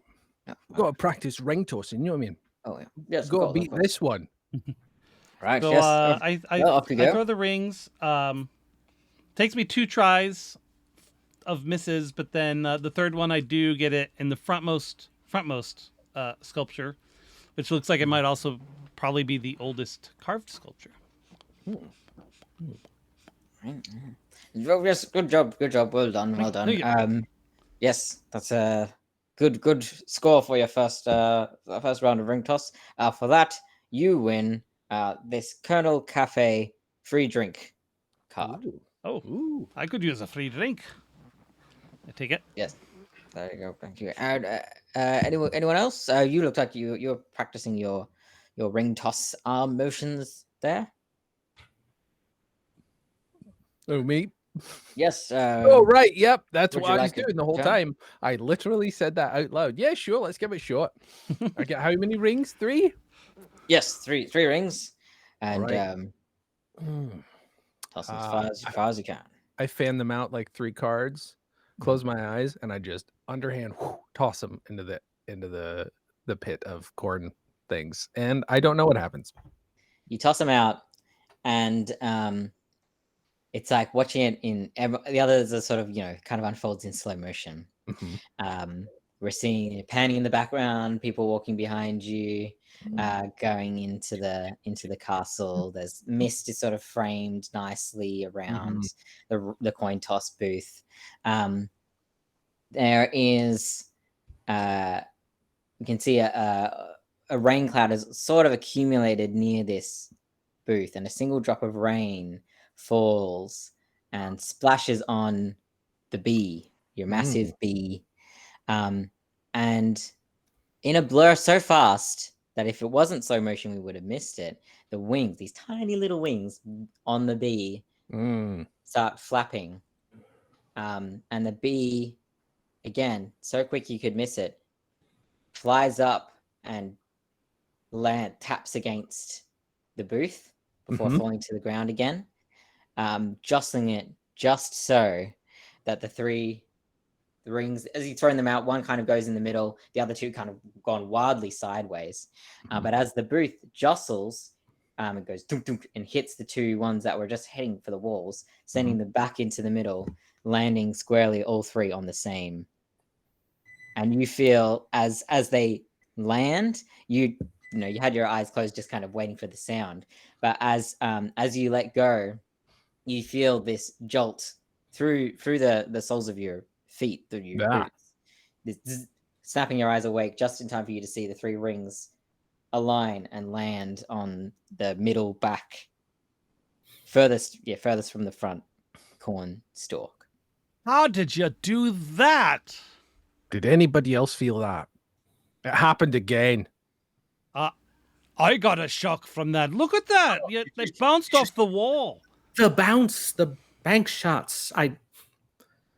All three went on the assumed we same were one. going to be on equal footing for these physical competitions, but Yeah. you've got some sort of freakish luck that is. It defies explanation. I hasten to use the word luck, but in this case, yes, absolutely luck. How did that happen? Wait, where'd my bee go? Is it It's over right there? there. Isn't that where you Wait. left it? Oh, I guess so. All right. I guess I'm maybe misunderstood part of it. Oh, good. I'm glad it's exactly where I left it. Wonderful. Slightly further forward, I think, but maybe. Yeah. Who moved it? Who moved it? Oh. Anybody? Oh, it's been a bit windy. I don't know. Yeah, maybe the wind. Do you think the wind could blow a big bag of rice? It's supposed to rain today. You feeling that? Yeah, It's it's been got a bit. It's been a bit rainy today. I noticed, just like droplets here and there. But Yeah. the sun's I out. haven't noticed any rain. It's been a bit chill, but I haven't noticed any rain recently. Yeah, because the suns are out, guns are out, buns are out. So why am I getting rained on? Why are we getting rained on? Oh no. It's not just us, right? That's not how rain works. Well, Check my Well, book they real do quick. say strange things can happen in Cornbridge on the Corn Festival. I'd advise us all to look upward. I'm a little concerned because I'm pretty sure we're being followed by this cloud. According to my book, You run the ring toss thing, the three of us. Not to exclude you, but I'm just saying the three of us. What's in your book about it? But I'm pretty sure I know what's happening. according to my book, rain clouds do not follow individuals. Okay, well, that's not where I was going. That's true. Rain clouds typically do not follow individuals. You needed to look at a book to see that. Yeah. I just needed to verify. There is the metaphorical rain cloud of depression and sadness, but we seem in good spirits. This is a delightful festival. Yes, but Yeah. I don't think it's that. Plump, do you remember when I was a wee one? And I used to be followed around by Seedy, that little witchy god. And then eventually I said, oh, she went to a farm up north. I remember something about that. Yeah, here's the thing. I misplaced her, if I'm honest. And you remember, she would make rain appear. You misplaced a god? Look, I was a busy boy. Pretty sure I had ADHD. Things happen. But I'll be honest, didn't expect her to come back like this. Make her presence known by shocking me and raining on me. I mean, she's Seedy, probably Seedy, upset. are you peeved at me? You Sorry. get a little shock. You get a little... Oh, come on. I Oh, can't that's be a the yes. only one. Well, I didn't get a shock at all. I just got here. This feels like a you problem. Sorry. Well, it is, but if you keep following me and I'm around you, you're going to get rained on too. And eventually she's going to shock all three of us. This is what the kind of stuff she does unless you do what she likes. Well, what Gonna kind take, of like, some what kind of things steps does she like? Hold out my hands, see if there's any raindrops. I don't know what You're she getting likes. the edges of it a little bit. It's fine out here. I mean, is she gonna like the same stuff she liked when we were kids? Because I don't remember what we did. We played games like marbles and whatnot. That made her calm down. But But you said she's maybe mad at you. Mm-hmm. Is there Something about Maybe- that. is there Perhaps, anything because- maybe she likes that maybe if she's here, maybe we could give her an offering or something. I suppose she would sometimes talk to me through inanimate objects, which was convenient for the time because it was easier to communicate that way. I'm not the metaphorical thinker and communicator you might think, being a bit of a, an artist who's all foofy and all over the place. Not the best metaphorical communicator. I sort of needed her to, talk to me through, I'd carve a little man out of soap and she'd talk to me through that. You know what I mean? Be easier that way is all I'm saying. Excuse me, sorry, Mm-hmm. happy service employee. Could we borrow one of your corn face ring toss things? Mm-hmm. Oh, I suppose. Yes. Yes. I will give you this it would wedge of please cheese for it. this- Ooh, Oh, you've okay. got two. Yeah. He- I've he- got unlimited cheese. He has learned how to whittle, and his preferred medium is cheddar. It's true. Tasty. Yes. If it would please this god, what this witchy god you said? Do you happen to know? What is a witchy god of? Mischief or small moments of joy, rain, tiny rain shocks, the smell of rain. Hmm. Do you know or I not? don't know. Don't know. Also, The I'm last time English. he saw her, he was pretty young. He may not have. I mean, technically, we both were since we're twins, but Right. it's But been it's been quite some time. the specifics are not there. It's one of those things. Haven't seen her in years, and all of a sudden, it is like we haven't been apart at all. Like we knew each other like we did then, but I didn't really examine the relationship that closely, so I didn't really pay attention to her except for what she could offer me, which was mostly made me very good at games. Oh no! Oh, Oh, uh oh! Mm. Uh, Huh. is it perhaps possible that this spirit never really left you or was lost, but you've just been ignoring them for several years? Possible, yeah, yeah. That's Oh. very likely, if I'm honest. Ooh. Mhm. The hippopotamus hands you has removed, unscrewed one of the corn carvings and hands it to you and says, "Well, the thing with gods, they may be small, but they can be mighty. So, yes, feel free to come around off the side here, out of the main thoroughfare," and ushers you kind of behind his booth to give you some privacy, perhaps. And the rain cloud follows clear up around. there it And is. you're standing on the edge of the bridge. Now you can see out just the vastness in front of you and the booth behind. And he says, "I'm going to go to the castle to start the main festivities. But yes, feel free to take your time and yes, perhaps make some communication, some connection with your witchy god Yeah. friend." CD, I no longer mourn. Use the face upon this corn. Wonderful. And the rain cloud shifts slightly and just starts drenching the corn statue. Oh my. I'm sorry. I hope this doesn't ruin it. I don't know if you finished this or what, but it's getting rained on something fierce. I All apologize. right, I varnished it several times. All right, great. Totally. And yeah, the corn is utterly drenched, though it does have several coats of paint, so the color doesn't change. It seems to be holding very nicely. And nice. as Plump had noticed, that each corn kernel kind of has an insect carved into it, and so you start to hear a slight buzzing of various different kinds of insects. It just seems so. Yeah, it's a low-level hum, as if it's waiting for you to say something. CD?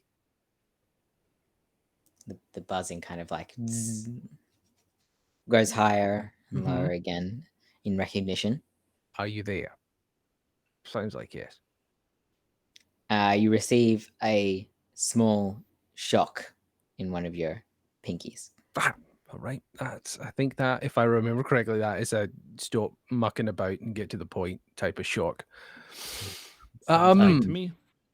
1 shock for yes, 2 shocks for no. Have you been around this whole time? 1 shock. All right. Are you a bit angry with me for not engaging with you in a more positive way or active way? 1 long shock. Oh, all right. That was one. Whew.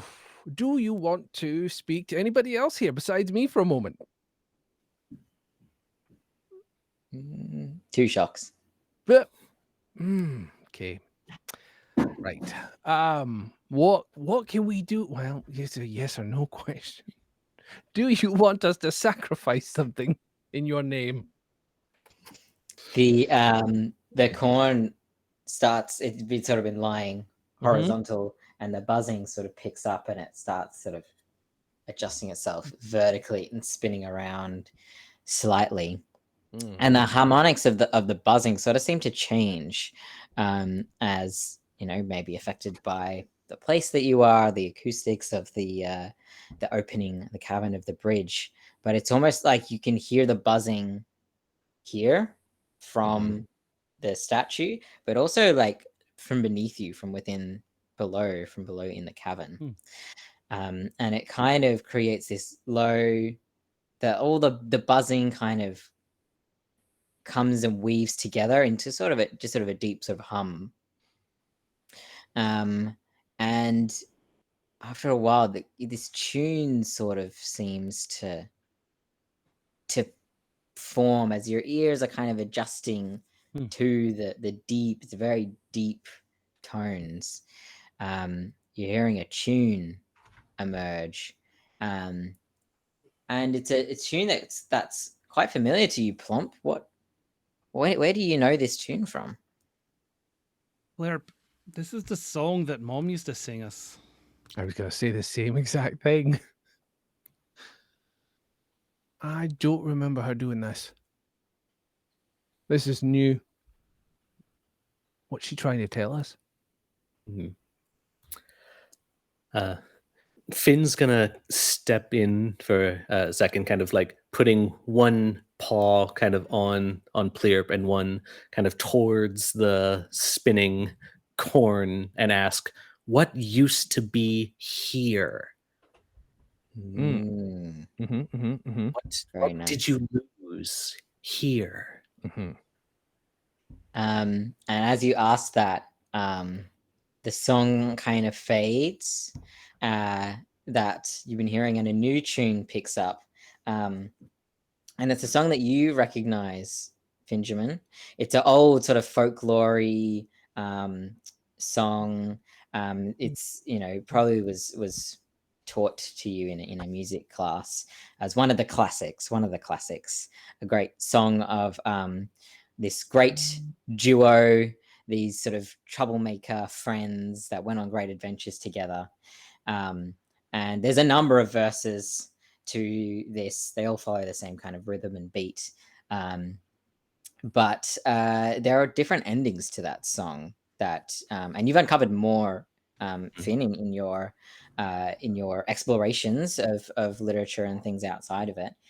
Some endings say, anything ranging from these two friends were inseparable, and even into the next life, they're still around creating trouble, anything like that, all the way down to, one of them dies tragically and the other is left forevermore. And it's not clear which verses CD is humming right now, but you recognize that it's that particular song, that tale.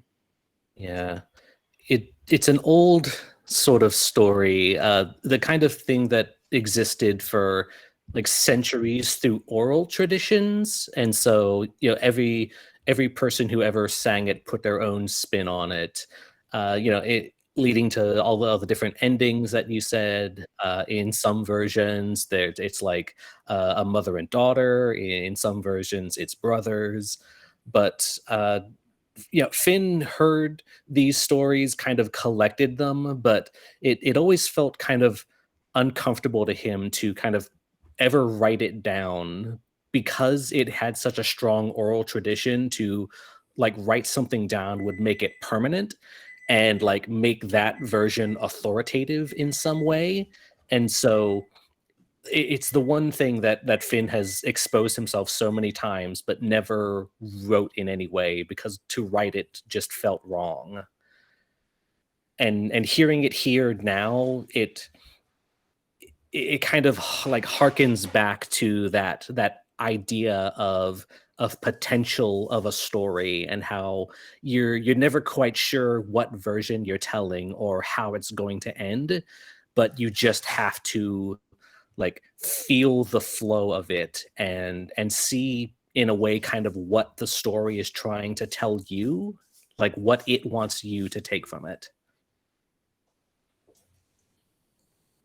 And if I could spend a token here to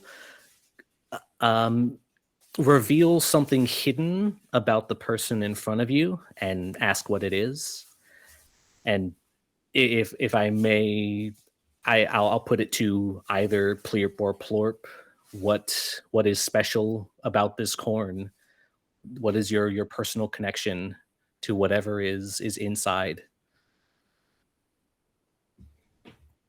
I would say, I was going to, I put my hand on Pleerp's shoulder and say, Pleerp, was it when Mom passed that Sadie also stopped talking, or perhaps you stopped talking to Sadie? I mean, I didn't talk to anybody for like 6 months, so yeah. All right, I guess. She didn't hear me talk. She didn't see me do anything fun. So maybe she thought I wasn't there anymore, which she wasn't wrong for a bit of time. You know what I mean? But you know, yeah, no, that's about right. So I'm going to use my token to ease Pleerp's pain and just say, well, I want you to know that even though maybe you felt alone, I was always there with you when you were just sitting on the benches. I was usually on a bench behind you. And when you were, just kind of walking along the pond, I would send the ducks to you, but they always seem to make you smile. What about those times when I was on the beach and the number of footprints was incongruous with what was happening? Oh, I believe that was simply, we have to walk single file. Oh, right. They were that's tight. fair. They're very tight paths. Following one another's tracks. So Yeah. it just looked, yeah, okay, that makes sense. Never mind.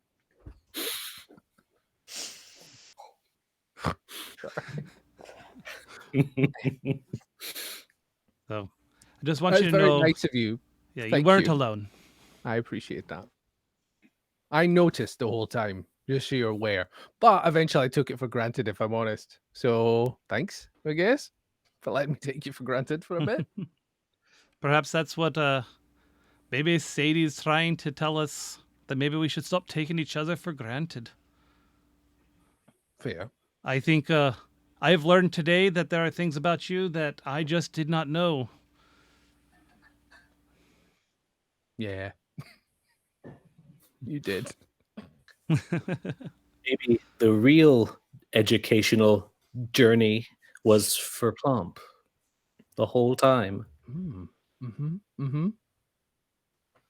And Plomp gives Pleerp a hug. Yay. Yeah, we're cats, so. You're right. It's part of it. That's how it goes. That's how it goes. Lovely. All right. And as the two brothers embrace, you notice, Pleerp, that the rain has stopped. Ooh. The rain and the cloud, there's a bit of light coming through as the cloud above you clears, And looking over to the spinning corn stalk, it's kind of like right in, if you've just hugged here, the corn is just kind of in front of you, and you see it's kind of spinning slower and slower, less kind of frantically, and the buzzing is again sort of a deep humming, and it sort of lifts into a higher register away from sort of melancholy tones, to a bit lighter tones, and you hear sort of more whimsical music, a particular song that you'd made up, Pleerp, that you just kind of sing, kind of a nonsense song that you sing as you're walking about doing your own thing.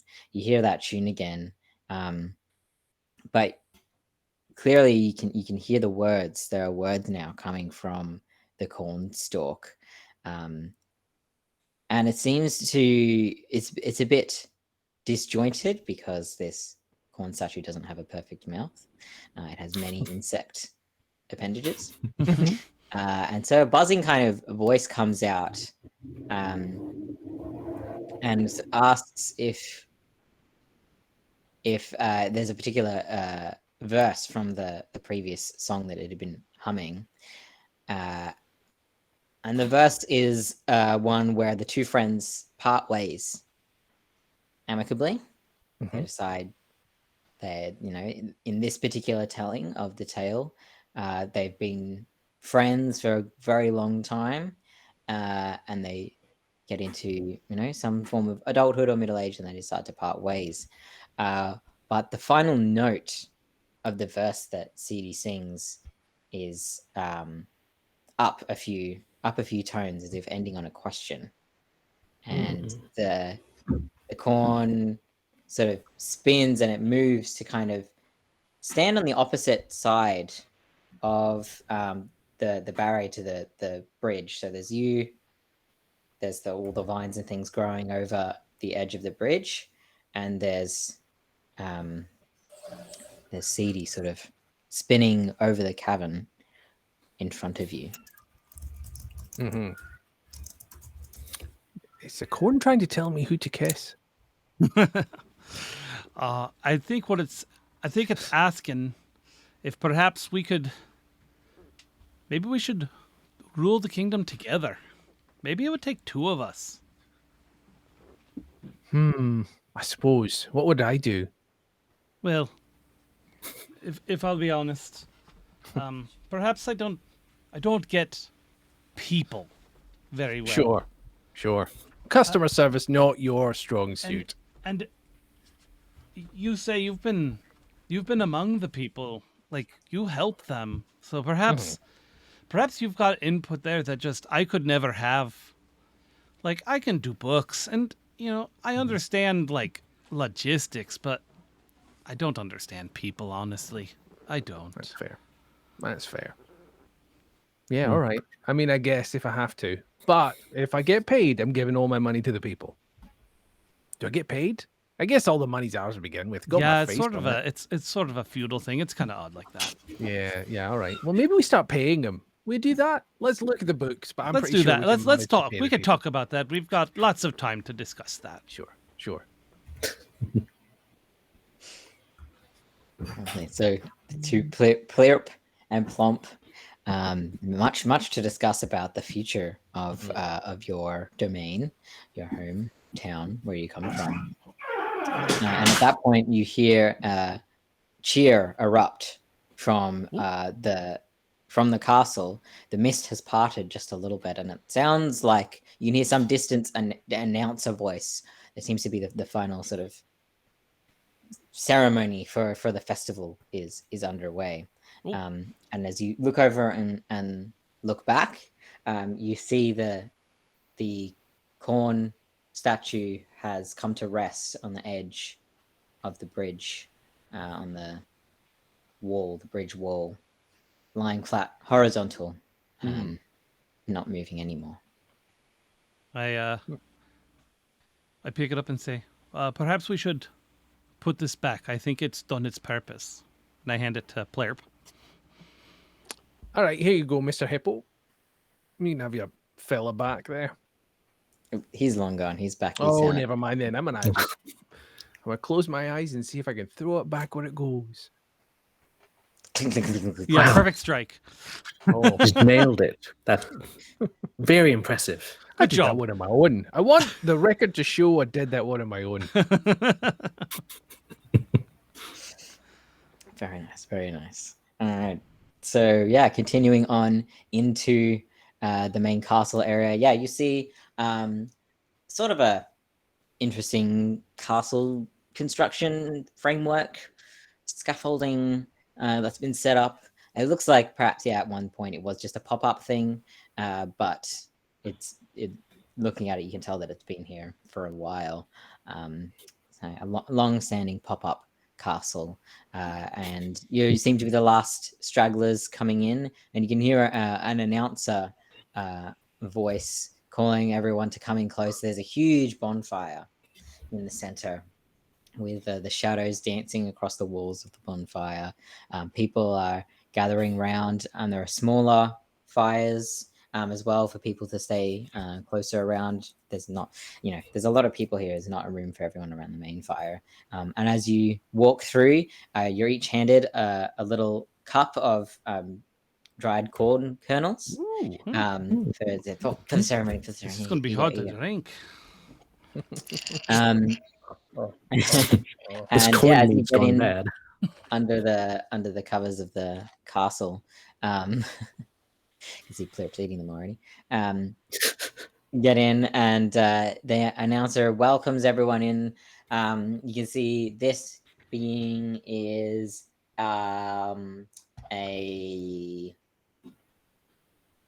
let's just say a monkey of some kind. Let's say an orangutan person. Very bright. Their fur almost the same color as the flames that are warming everyone around them. They're standing up on a little podium, welcoming everyone in. And you can see people gathered around the fires with their own little cups of corn. And her voice rings out, says, welcome everyone to the final corn ceremony here at Cornbridge. Thank you everyone for coming, and thank goodness that the rain has passed. She did.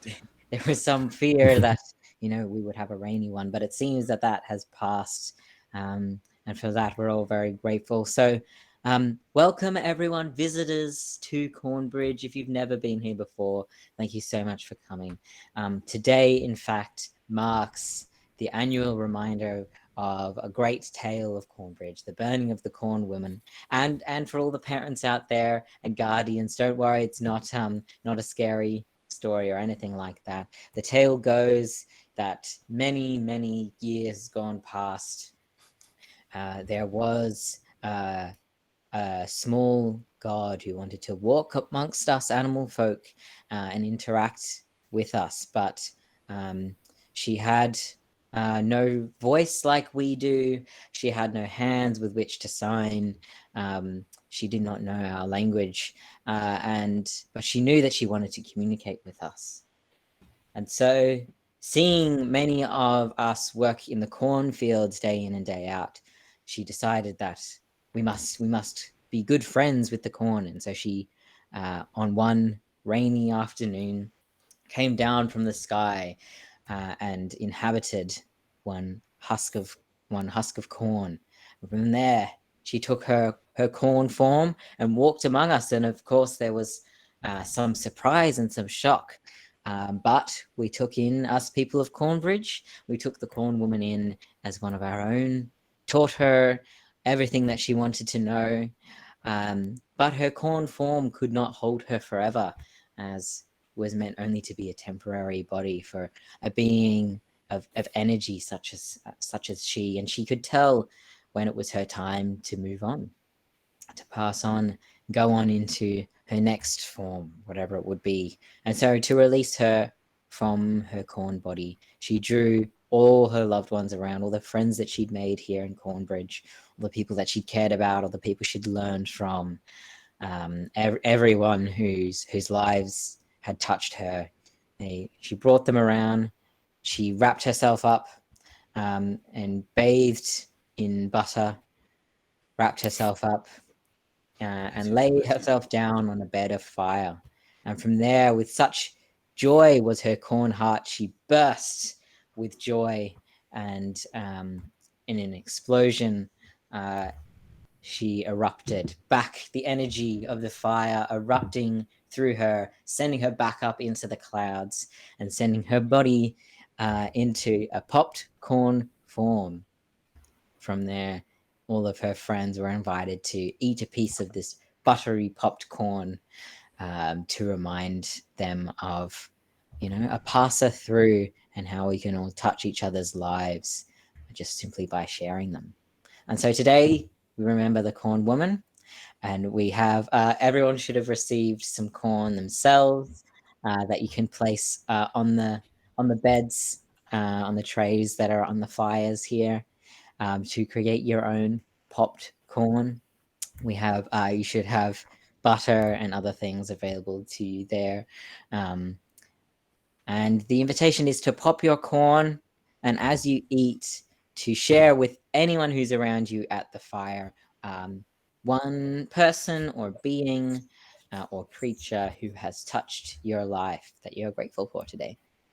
Thank you, everyone. Yes, and if you didn't get any popped corn, and she kind of goes into logistics, like popcorn over here, and here's and sort of steps off the podium for people to begin. So yes, you notice around you that you're kind of towards the outer edge, being the last people to come in.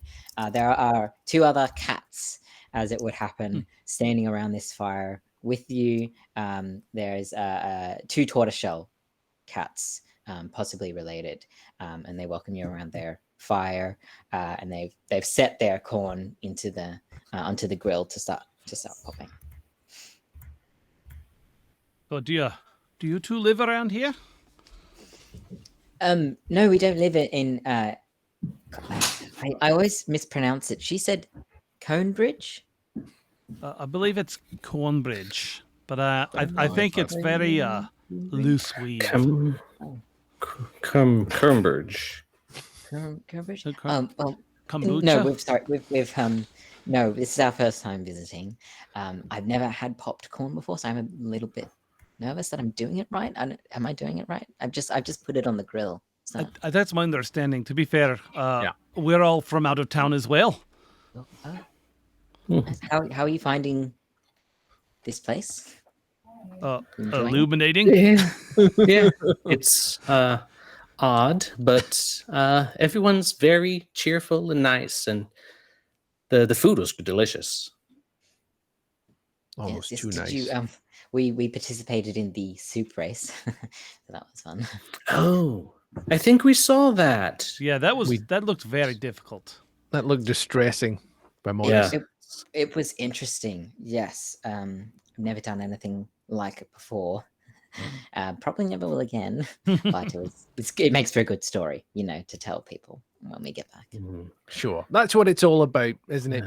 A good story. At the end of the day, good story. That phrase echoes in Finn's mind for a second. It's like it's the first time he's heard that. I mean, I don't. That's fine. That's all right. That's good. I honestly, I say so many things that you do that too. I really should be more complimented at the end of the day. I'm really blowing your mind on a regular basis. The world is very full of things. It's hard to decide what's full of things. Yeah. It's pretty deep if you think about it for a bit. It's just off the dome. Just sure. Published author. Don't want to brag. Oh, that's very interesting. Sort of the night starts to wear on, and eventually the corn starts popping, and the tortoiseshell cats they grab the butter and sort of it's melted and drizzle it over theirs, as is the tradition apparently here in Cornbridge. They they look a bit timid to share their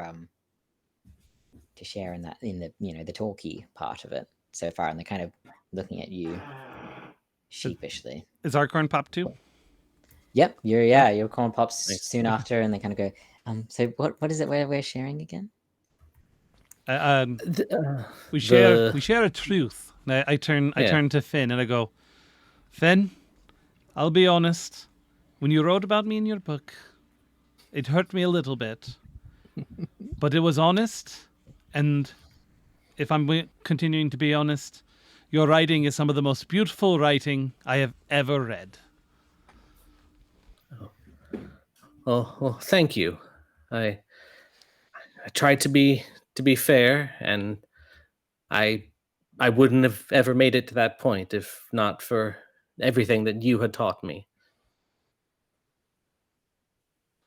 Finn, when I first read your book and saw all the terrible things you said about my brother, I must admit that was the funniest thing I'd ever read in my life. And I go back to it from time to time when I'm feeling sad or down, and I'm just like, oh, come on, nobody deserves it. But I know he did at the time. But honestly, yes, you're a great writer too. But Plump, I'll be honest, Yes. I appreciate that you were there for me. And I, like I said, I noticed, but I didn't pay attention, or the other way around, whichever makes the most sense. You know what I mean? Yes. But I I appreciate understand. it. I appreciate you all. And I hold up my popcorn cup and say, Saloncha. And then I try Is that a Cornbridge saying? Oh, yes. I have no. It just came out off the top of the dome. Published writer.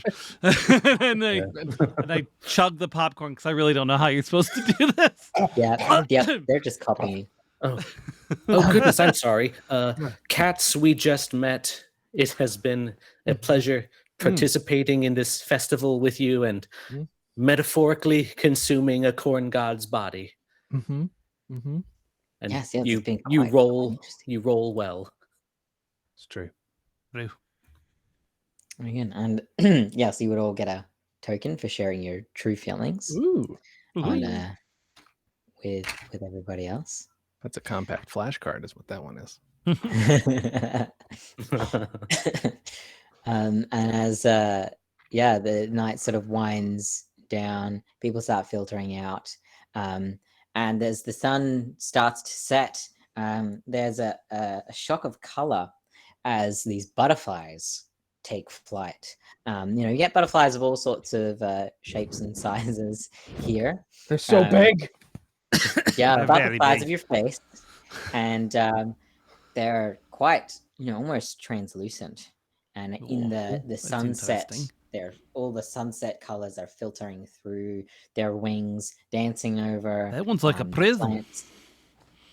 It is. Yes, quite prismatic, one might say, creating these gorgeous lights. And somewhere the otter pulls out the harpsichord, and some other musicians jump in. There's guitars and someone's on percussion, and a sort of a slower but joyful tune starts to ring out and filter down into the cavern under the bridge, echoing around.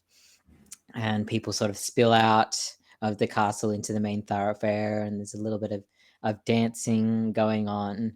And it seems people have spilled out beyond their own fire groupings to go share with other people. There's commingling. You can see groups drifting together and apart and dancing. And as the music sort of winds into the night, we see the rain is completely cleared. It's a clear night, except for one almost unnoticeable small rain cloud quite close to the bridge. And it sort of hovers for a moment before drifting apart, leaving a tiny puddle of rain just on top of the largest gourd, or what will become the largest gourd at the end of the season before it drifts away into a new form. I think that's game. That's game. Love it. Yay. That was fun. Yeah. I'm warm. Yeah. Wool cape is coming off. Yeah, I'm keeping this on because my game's next and we're doing a wedding, so I feel like I should Oh, continue. Oh, that's You perfect. absolutely So I'm going to must. continue to be warm. Yes. Enjoy. Thank you, Logan. That was awesome. Thank you Yeah. very much. That was fun. Thank you, everyone, for playing. Yeah, it was a great time. I enjoyed seeing how the characters all wove together. Mhm. What you That's the created least obnoxious Dan and I have ever been together. I'm I pretty think sure. so. And we were squabbling siblings, so that should tell Yeah, you something. right. Yeah. I enjoyed all the word puns that were happening. Colonel Sanders, that was a long. Jay is good at the long walks. I'll tell you that much. Just casually A++ ask the puns. right questions until somebody gives you what you're looking for. Masterfully done. That was fun. Yeah. So let's we'll all reintroduce ourselves and shill some of our stuff. Yes, please. Sure. Yeah, thanks, Dan. So yeah, thank you everyone for playing. I've been and will continue to be Logan, he, him pronouns. Yeah, I'm a tabletop game designer. You can find me on Twitter at ink_and_stories. And all of my games, including 2 third-party Wanderhome playbooks called The Oh. Muse and The Troubadour, which were made in collaboration with Miri from the unofficial Wanderhome Discord server, which is a great place to hang out. You can find that and all of my other games, including one that I won an award for, at breathingstories.itch.io. And Published writer, yeah. you know. No big deal. No big deal. Just off the dome, really. Yeah, off the dome, off from my head. So, but yeah, thank you everyone again for playing. It's been a lovely time to wander with you. I'll throw to Dan. Mix it up.